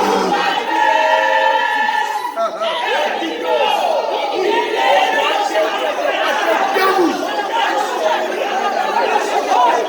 The market evil. Bàbá yẹn dáadáa.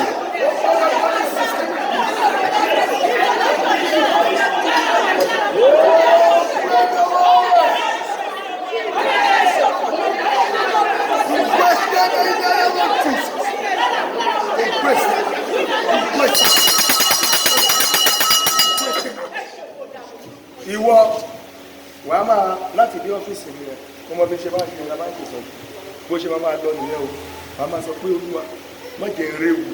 Lord, don't let me see danger. Má jẹ́ n réwu. Don't let me see Asa hazard. yẹn dáadáa o. Gbogbo ẹ̀ kókò ẹ̀ kán. Cry. Ìran àdúrà ni àwọn eléyìí o. Revelation prayer. Ẹ múra dáadáa o. Well said very well. Ohun tó máa mú kí ire òjijì wọlé fún ẹ rèé o. This is what will allow sudden goodness and blessings to come Ogun in. alẹ́ ni má dẹ́yìn. Cross battle. Ṣòfò dànù. Waste away. Àdúrà dà.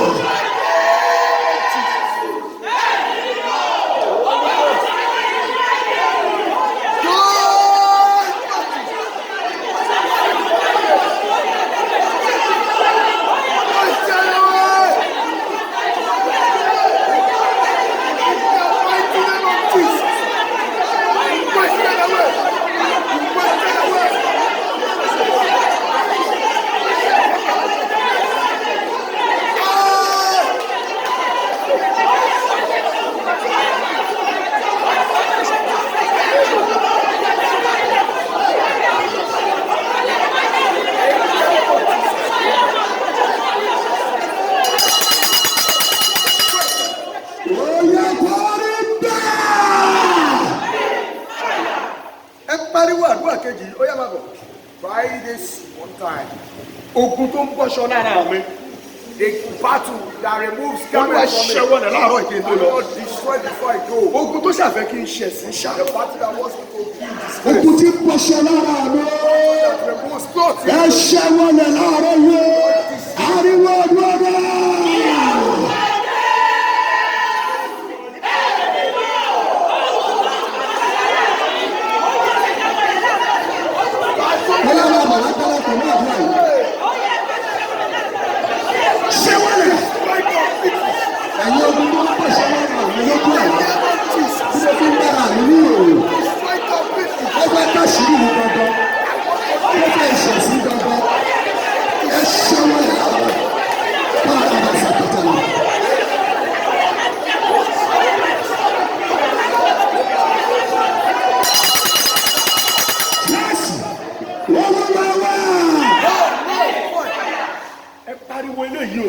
meaningless one prayer. Ó lè dàbí pé kò ní mínì. Gbàgbá o. It might look meaningless one prayer. It's the voice of the Lord. Olúwa bá mi sọ̀rọ̀.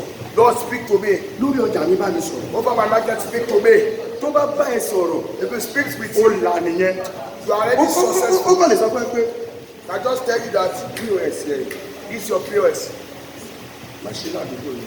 Don't do it in this environment again. Ó lè sọ pé ọjà lọ sí Ìkẹjà. Go to Ikeja. Lọ máa ṣe bẹ̀. Go and do it over there. Ó ò dẹ̀ mọ̀ yọ̀ Ìkẹjà bẹ́ẹ̀ mọ̀ yọ̀ Ìkẹjà. And do you know anybody in Ikeja you don't know? Akọ̀kùnrin àwádé. Just go there. Àwádé máa fi lọ yá mẹ́rin. Just say that. Ó lè dúró bẹ̀ yẹn náà. Ọ̀pọ̀ tí wàá kọ̀ rí àwọn tí ọmọ máa fún ní ẹ̀kọ́ kan Just bẹ̀ yẹn. that you just give him some. Wàá kọ̀ là ní. Just Àǹtí inú mọ̀lẹ́ sọ pé kí tí mo ti rò pé àṣepéyàn lè máa rí lórí POS èyàn lè máa rí 200,000 léde ọmọ èmi òṣìṣẹ́ ìjọba àwọn ọpẹ́ o bá mi sọ̀rọ̀ Ọlọ́run speak to me, Lord. lórí ọjà tí mò ń ta yìí Over this market. lórí iṣẹ́ tí mò ń ṣe yìí Over the work I'm doing. Ọlọ́run bá mi sọ̀rọ̀ Lord, speak to me. mo fẹ́ gbọ́n kankan I want to hear bá something. mi sọ̀rọ̀.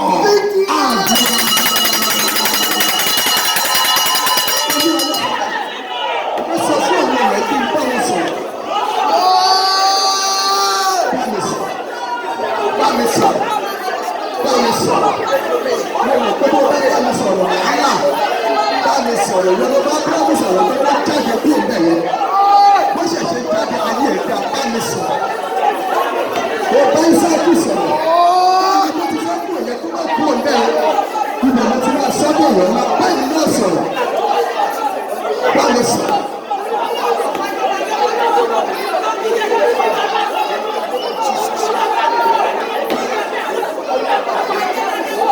Bá mi sọ̀rọ̀.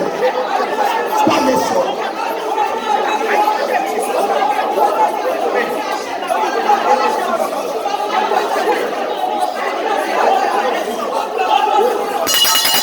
Jésù Olúwa. Ohun tí mo rí ni o. I saw cry. Nà ẹni tó nà mí.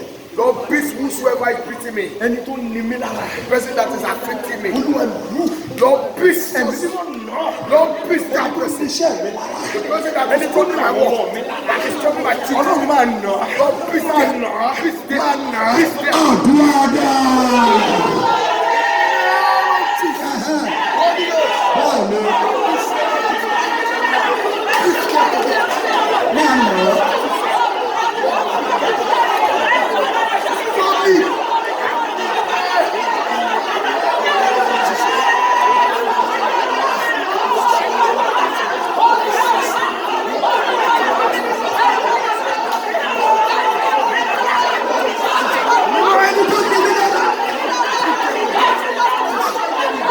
Holy Ghost. báwo máa nà ọ́.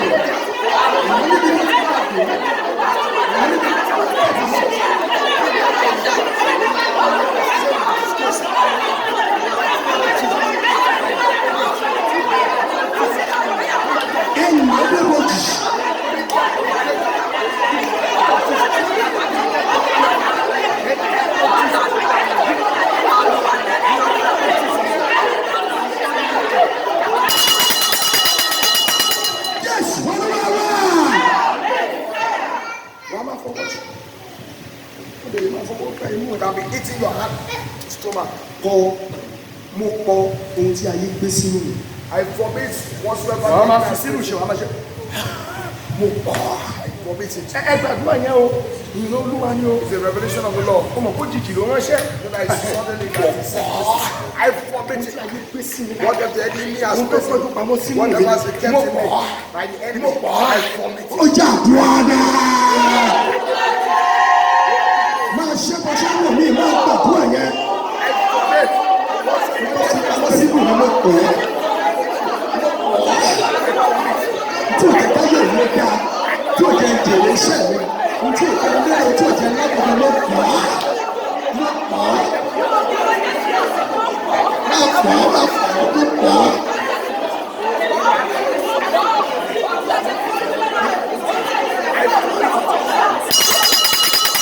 Jésù Olúwa wá. Ọ̀tá tó ń kọ́ ẹ̀gàn bá mi.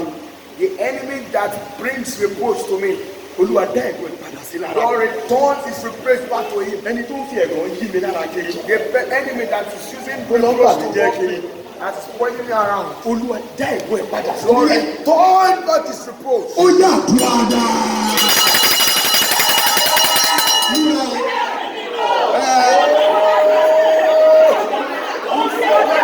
ẹni tó ń bọ̀ nípa iṣẹ́ ẹ̀gbọ́n yìí ṣàbẹ̀lá kí ló ń tà kí ló ń bẹ̀rẹ̀ ẹ̀rọ ìta owó. Dábàdà.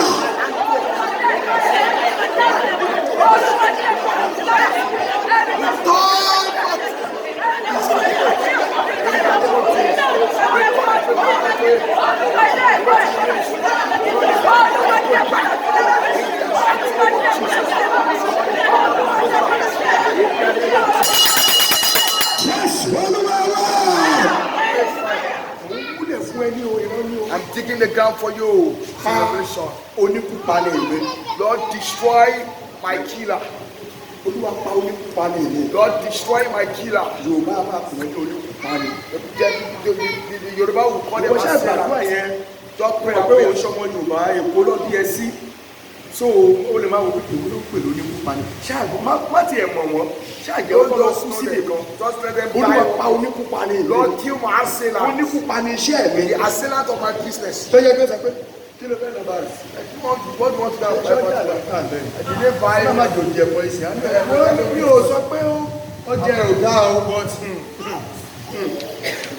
Ọlọ́run má gbà mí lẹ́nu ẹ wo èmi ti sọ ẹjẹ́ mi lè sọ ẹjọ́ tó bá jẹ́wọ́ náà ní ṣó máa lọ bẹ̀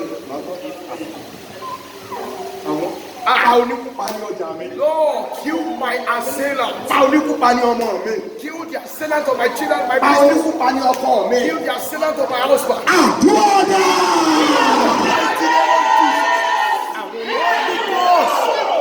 Lord, kill the assailant of the ministry. Destroy the assailant. Destroy the assailant of my life. Destroy the assailant of my life. Destroy the assailant of my life. Destroy the assailant of my life. In the name of Jesus. Destroy the assailant of my life. In the mighty name of Jesus. Yes, Ìyá lọ, ṣé ká má gbàdúrà mọ́? Ká ṣe máa gbà lọ. Ẹ fi ẹsẹ̀ pàṣẹ mi. Ẹ̀ka tó gba pẹ́pẹ́ èsì àdúrà mi lọ́wọ́ ẹni tó gbà lọ́wọ́ mi. Collect the altar of the answer of my prayer from the person that smashed it for ẹ̀yin me. márùn-ún lẹ́nu àdúrà yẹn o. The 5 people that have that prayer. Pẹpẹ tó máa ń jẹ́ kádùá ẹ̀ gbà wọ́n ti gbà á lọ. The answer, the altar to the answer to your prayer has been So turned. kò sí bẹ́ẹ̀ ni ẹ ṣe lè gbàdúrà àdúrà yẹn ò ní No gbà. matter how hard you pray, you Torí cannot àdúrà ẹ answer. gbúdọ̀ wà lórí pẹpẹ. Because your prayer was on the altar before you Pẹpẹ answer. èsì àdúrà mi. The altar of the Gbà á lọ́wọ́ àwọn tó gbà lọ́wọ́ mi. Lord, collect it from those that Àdúrà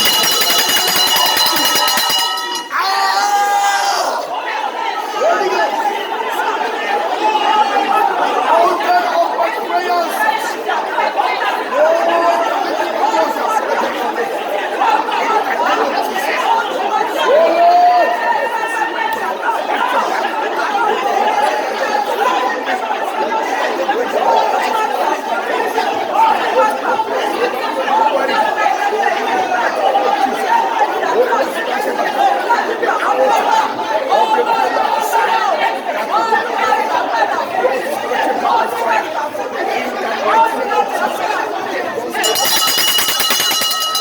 náà gbogbo tó gbé dání yẹn kó ṣàmì dáadáa. Àgbà padà fún ọ. Ẹ ké pẹ̀lú gbogbo agbára. Cry with all your power. Olúwa ṣí ẹsẹ̀ mi lọ́ṣọ̀ọ́. Lord, Beautify. beautify my feet. Ìwọ ṣàgbàdúrà yẹn. Just pray that prayer. Ṣí ẹsẹ̀ mi lọ́ṣọ̀ọ́. Beautify my Torí feet. ẹsẹ̀ yẹn ó ti dọ̀tí mi ò ní parọ́ fún ẹ. Because your Ṣí legs- ẹsẹ̀ mi lọ́ṣọ̀ọ́. Beautify my feet. Àdúrà náà. Ṣẹ̀ṣẹ̀ mi lọ́ṣọ̀ọ́. Kí ni o tètè débi tí mò ń lọ? Kí ni o lọ tètè sinmi? Kí ni o tètè bọ́ nínú wàhálà? Ṣẹ̀ṣẹ̀ mi lọ́ṣọ̀ọ́ lọ́wọ́.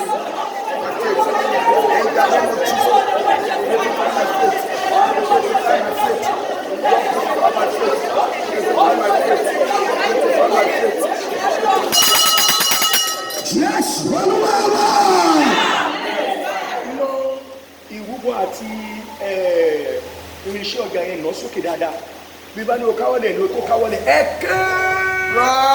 ìgbálẹ̀ òkùnkùn The broom of darkness lórí ọjà mi. over my market and sale. Jóná dànù. Àdúrà.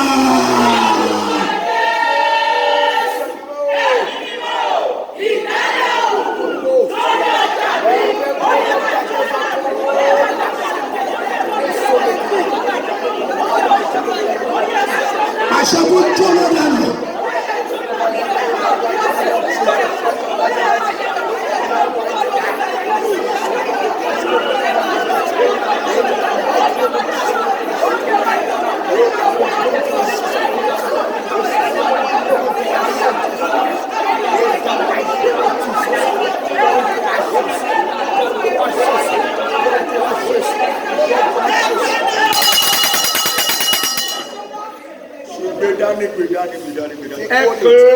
Ọlọ́run mo bẹ̀ ọ́. Lord, I pray Torí bí mo with ṣe ń sọ̀rọ̀ yìí, you. As I'm saying, bẹ́ẹ̀ ni wọ́n ṣe ń sọ fún mi o. That's what I'm being Tí mo ń told. sáré kọ́lẹ̀ o nínú ìran yẹn. Ọlọ́run mo bẹ̀ ọ́. Lord, I plead with Ìrètí èmi you. má dòrò já sófo. Don't let my hope be in Ìrètí tí mo vain. ní lórí iṣẹ́ yìí. Upon this work, I Ìrètí tí am mo ní nínú ilé ọkọ tí mo wọ̀ yẹn. Ìrètí tí mo ní lórí àwọn ọmọ tí mo bí. Má dòrò já sófo. Àdúrà.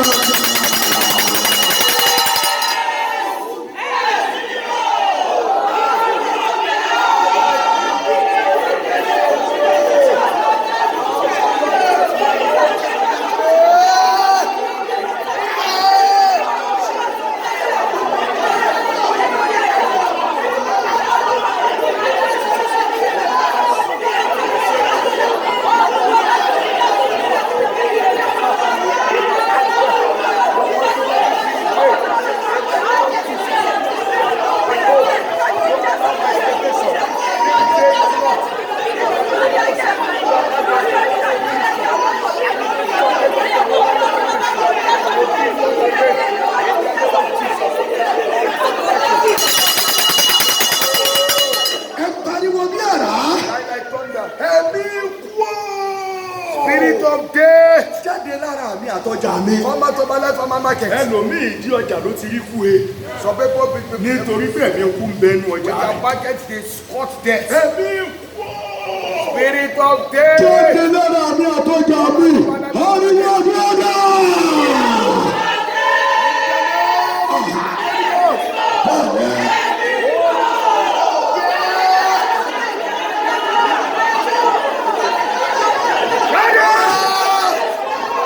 Lára mi àtọjà mi. Jáde, jáde, jáde, jáde, jáde, jáde, jáde, jáde, jáde, jáde, jáde. Lára mi lára ọjà mi. Báyìí ṣètàlù.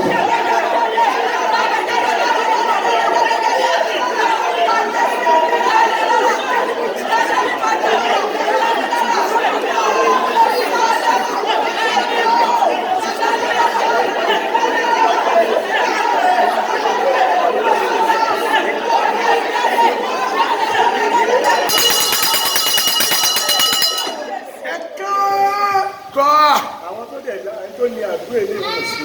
And the person that owns this area is not around. Pray to you. That's why we add blessing. Wà á máa sọ pé ayé mi, My life, iṣẹ́ mi, my work. kọ́ ètò tó ń bẹ nínú ẹ̀. Kọ́ ètò tó ń bẹ nínú Forbid ẹ̀. the serpent that is in Iṣẹ́ you. ìgbàgbọ́ yẹn. Just pray. Kọ́ ètò tó ń bẹ nínú. Forbid the serpent Ayé in mi you. kọ́ ètò yẹn jáde. My life, forbid that Ọjà mi serpent. kọ́ ètò tó ń bẹ My nínú ẹ̀. market, forbid that. Àdúrà. Holy God.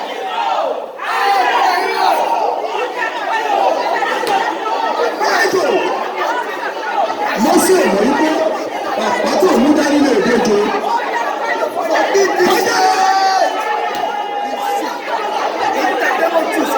Ejò tó ń gbé èrè lè lọ́wọ́ lọ́wọ́. Ó ń darí àwọn olùsí ènìyàn láti wọ́n máa bá mi rajà. Kí má bàa jò. Báyìí yẹn dà.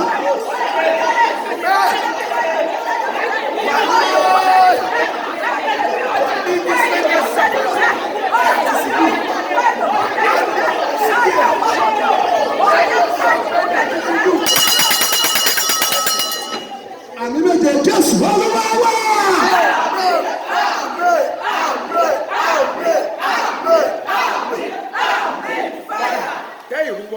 má gbé kíní yẹn lẹ̀ o fi iṣẹ́ yẹn ìrúbọ yẹn ó yá lọ síwájú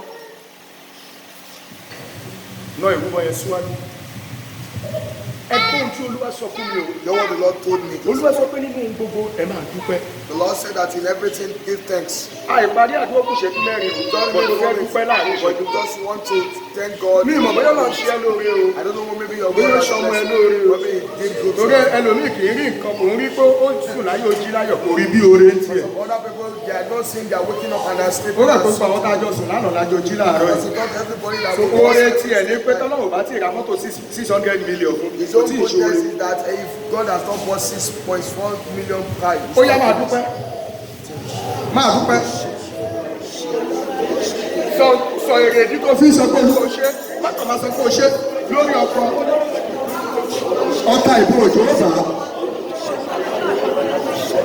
ọmọ mi òjò wá pè mí pé kí n máa bọ̀ kí n máa bọ̀ kí n máa bọ̀ máa dúpẹ́ sọ èrè ìdí ọpẹ́ yẹn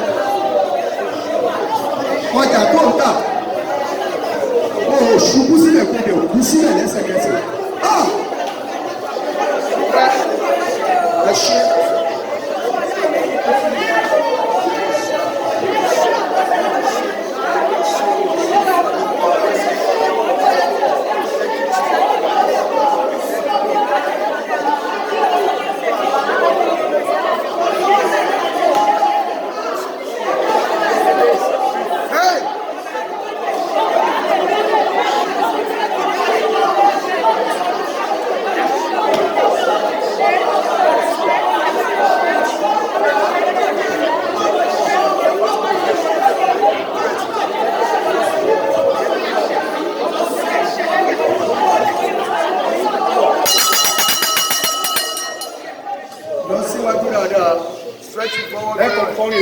tó bá ti mọ̀ kájọ kọ́kọ́ pé ní gbogbo ọ̀nà ẹ ṣe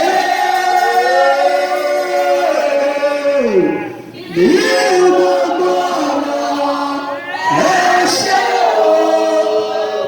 pariwo lẹ́ẹ̀kan sí ní gbogbo ọ̀nà ẹ ṣe bàbá mi ò.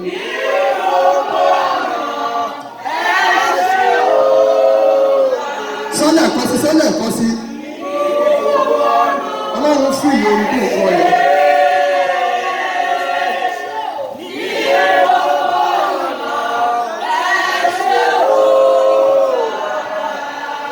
Ó yá dọ́ọ̀pù ẹbọ yẹn.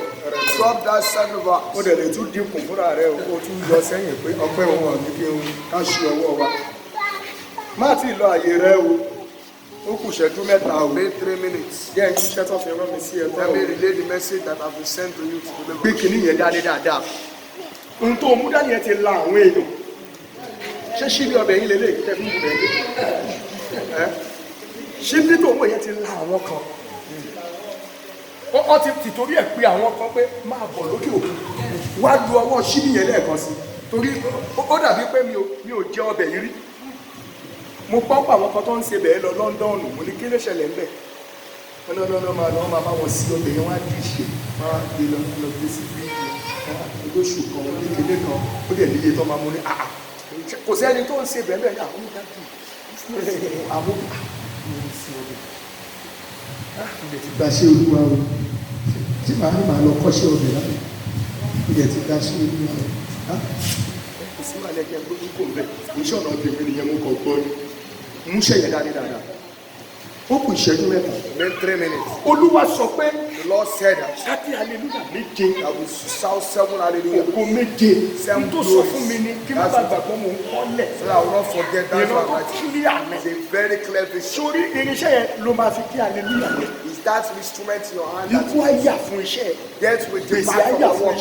Death will depart from your àkóbá yà fún iṣẹ́ ṣọ́ọ̀bù ọ̀nà àwọn máa là fún iṣẹ́ yẹn. Wíwò náà ló fún un. So kó dáadáa o hallelujah ẹ méje ṣé wo bó bá ṣe fẹ́ kí iṣẹ́ ẹ dìde tó lọ sí máa fi gbogbo agbára yẹn ṣálẹ̀ má tẹ̀síkẹ́ hallelujah tó kẹ́lò mi ti pẹ́ bí tí mo sọ yẹn ẹgẹ́ tiẹ̀ ó ti pẹ́ bẹ́ẹ̀ hallelujah hallelujah hallelujah hallelujah.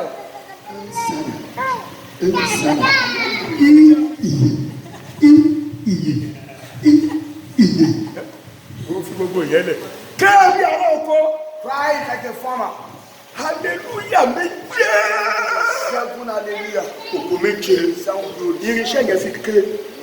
Bó bá ṣe wù kó tó. Bó jẹ́ pọ́ọ̀tù ló gbé wá fi ké. Ọlọ́pàá ò mú èèyàn sí. Bẹ́ẹ̀ ni, ilé ìkọjá ẹ̀fọ́kànbalẹ̀.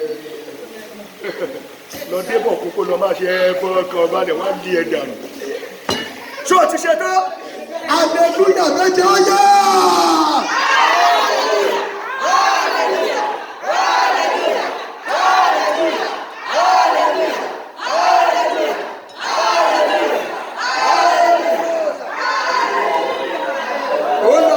Ṣògbé farabalẹ̀. Ẹlòmí ò mọ 1 2 3 kà. Yóò kàn tẹ̀ láwọn èèyàn ní ọgbẹ́ hallelujah hallelujah ọjà pé tán ó lè mọ ohun tó ń ṣe. Ó kù ìṣẹ́jú méje ogún yẹn ṣe dáadáa o torí bí mo ṣe ń páàkì ẹ̀ ó gba àwọn irinṣẹ́ yẹn nìyẹn Ọlọ́run pé ṣàánú tó tóbi bọ̀ máa gbé àwọn irinṣẹ́ tó dára bá Adébóyè àwọn tó múyì lọ́wọ́ nìyẹn wọ́n ti dèèyàn ńlá. Ṣé o lè ṣe tọ́dọ̀ tiẹ̀? Ó yá ògo méje ni ó yá o. Ògo ògo ògo ògo ògo ògo ògo.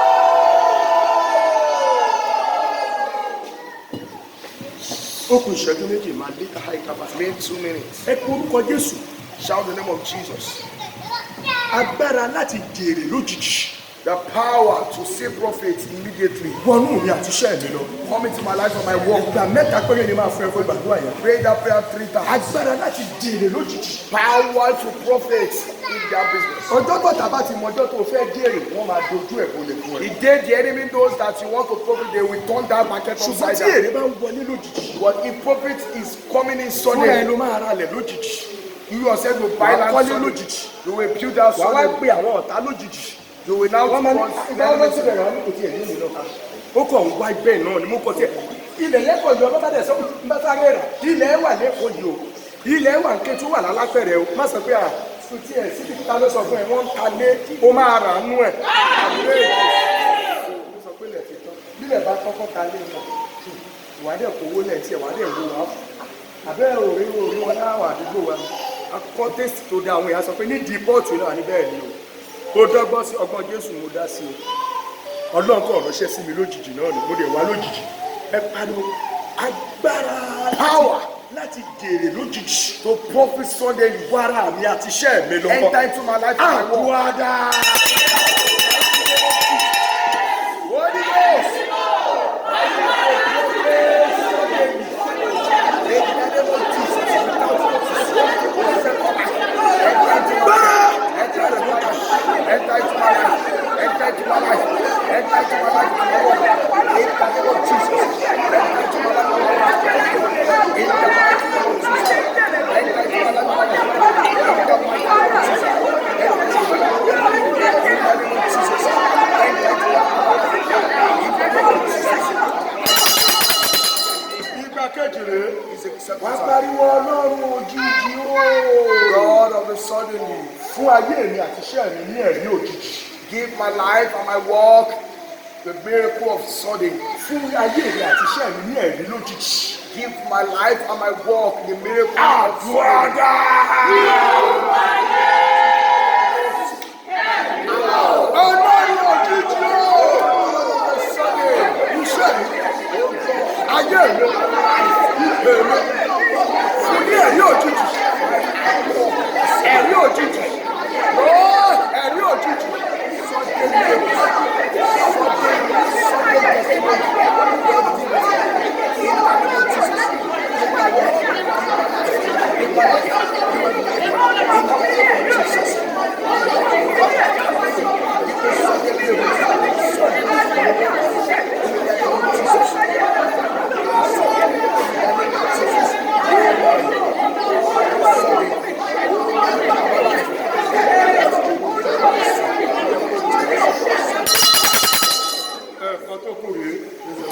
Mo máa anoint gbogbo iṣẹ́ yìí. I will anoint all this. Màá dé àwọn aṣọ oúnjẹ sínú ayé rẹ̀. Lord send for ọlọ́run adé ti gbé ọ̀rọ̀ ẹ̀ múlẹ̀ and God will establish òun ló his ń gbé word. pàdé àdúrà ìkalẹ̀ lójijì láì sọ fẹ́mi kẹ́yìn That is the one that ọlọ́run God ló ń jẹ́ bẹ́ẹ̀ is ẹ God. pariwo Shout. fún ayé mi ní ẹ̀rí òjijì Lord, give my life sudden irinṣẹ́ tí testimony. mo dì mú yìí This instrument, jẹ́ kó fún mi lẹ́rìí lójijì let it give me sudden má kéré testimony. iṣẹ́ yẹn o má sọ pé ẹ̀ Don't belittle that one. kí là ń tà What no má sọ bẹ́ẹ̀ o Don't say that. ó lè sọ ẹ́ di ńlá o Can make you great. bí àwọn èèyàn ò bá ń jèrè ń di iṣẹ́ yẹn á ti kú tipẹ́tipẹ́ If this work is ọmọ tó máa bí not lọ́la ṣì máa ṣiṣẹ́ tó ń ṣe yẹn so má sọ pé ẹ̀ kí náà ẹ̀kọ́ tí no fún ní ẹ̀rí òjijì Lord give me sudden ẹ̀rí tó testimony. máa sọ pé báwo lè ṣe dé mi ò mọ̀ o I don't know. mo kàn ṣáà rí kó ṣẹlẹ̀ náà I ni just saw that it happened. wọ́n ní báwo ló ṣe ní àní mi ò mọ̀ I don't know. bọ̀tọ́ ní ká gbàdúrà ẹ lọ́jọ́ yẹn mo ṣáà gbà ṣáà I just prayed that prayer that day. bọ́ mi ò mọ̀ pé mi lọ ń bá wí o But I don't know that it's fún not ní God. ẹ̀rí òjijì Lord give it ọjà àdúrà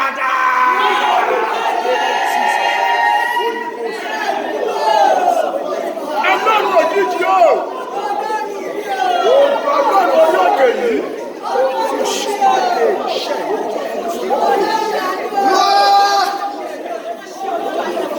sudden testimony. ẹ̀rí òjijì ẹ̀rí òjijì ẹ̀rí òjijì Sudden testimony. Sudden testimony. Sudden testimony.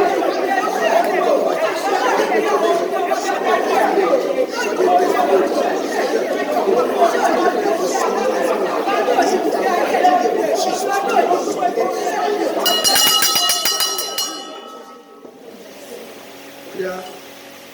àṣẹ méjìlá 12 authority.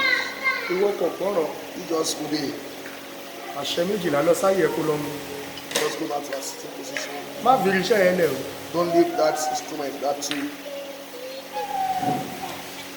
wàá máa kọrin tó bá ti rí tọ̀dọ̀ rẹ mú You will sing as mo ti bá ẹ bọ́lọ̀ ń sọ̀rọ̀ ní gbogbo òru àná ọmọdé mẹ́rin I've helped you to speak with the Lord throughout yesterday nígbà tó night. kúkà rẹ mo tún bá sọ Even this morning I so bẹ́ẹ̀ tí lóun máa ṣe you said you did it. ibi tó ti expect Even where you did not expect ẹni it. tó ti ẹ̀ fọ́kàn sí What who did not ẹni tó ti wò pé somebody. a ti pè rí náà kò tiẹ̀ dáhùn darí You have called him before, but he did not wàá kàn answer. máa gba ìpè ìyanu òjijì yẹn lọ́kọ́lẹ̀. bàbá gbọ́ pẹ́ mi bá mo wà láyé bàbá gbọ́ pẹ́ mi bá mo wà láyé o òkú mi kò lè yìn ọ́ o òkú mi kò lè yìn ọ́ o bàbá sọ pé olúwa mi yóò dìde nínú ògo rẹ̀ mi ò gbọ́ amúnú mi dùn àwọn mi lẹ́rù ògo àbọ̀ aṣọ ẹ̀rọ kúrò olúwa mi yóò dìde nítorí èmi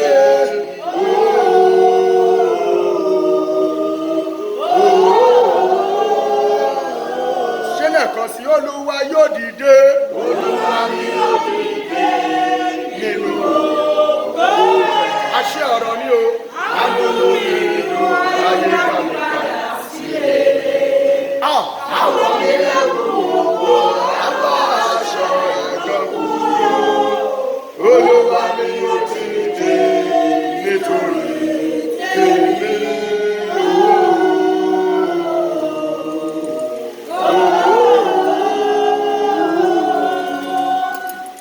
ẹgbọ́n tí mo gbọ́ Listen to what I heard. àṣẹ méjìlá yẹn drop ẹ̀ kó wá gbé ilé yẹn kó gbé lé orí ẹ̀ lọ ó ní kí anoint ẹ̀ mọ́ orí ẹ̀.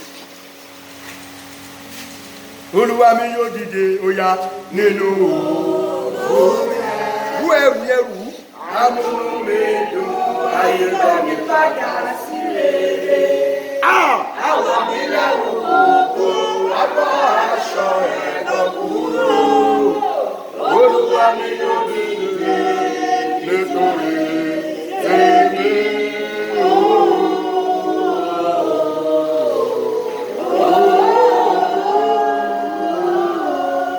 mo pa á láṣẹ I command lórúkọ ọlọ́run àwọn ọmọ ogun. in the name of the Lord of hosts. ọlọ́run ẹni tí èmi gbàgbọ́ láti ìgbà èwe mi wá. In him I believe from my youthful days.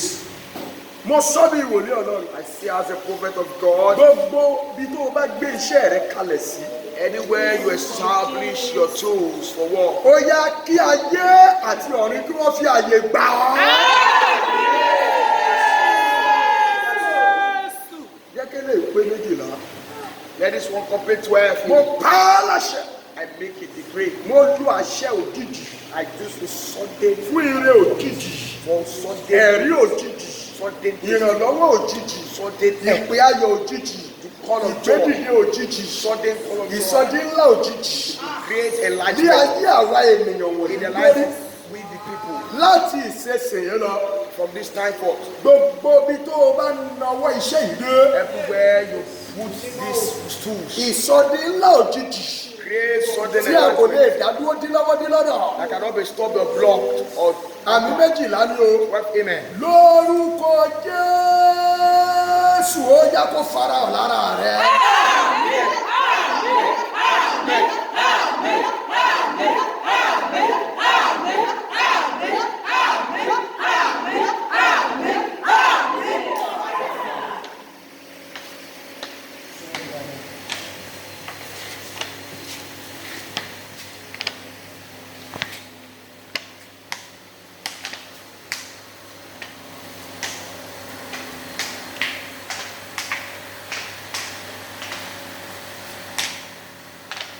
látòní lọ From today onward, orí rẹ kó sì ẹ lọ bí ayọ̀.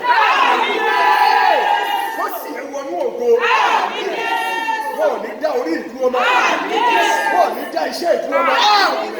mo fún ọ ní ìyẹ́ I give you wings àti àṣẹ and authority láti gun bí gíga ayé. to climb on the door. ó yẹ gbà á.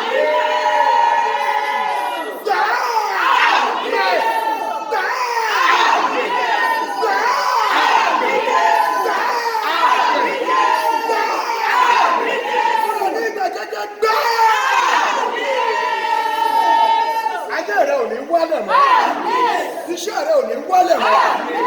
ẹni bá fẹ́ takò ayé àti iṣẹ́ rẹ lórúkọ Jésù ó yá kó dẹnu ilẹ̀. máa dúpẹ́ lọ sáyé ẹ̀. máa dúpẹ́ kó ṣe kó tiẹ̀ rántí ẹ kó ránṣẹ́ sí ẹ. At least he remembered you and sent you a message. Thank ẹ you, ṣé o Lord Jesus. ẹ ṣé o amen.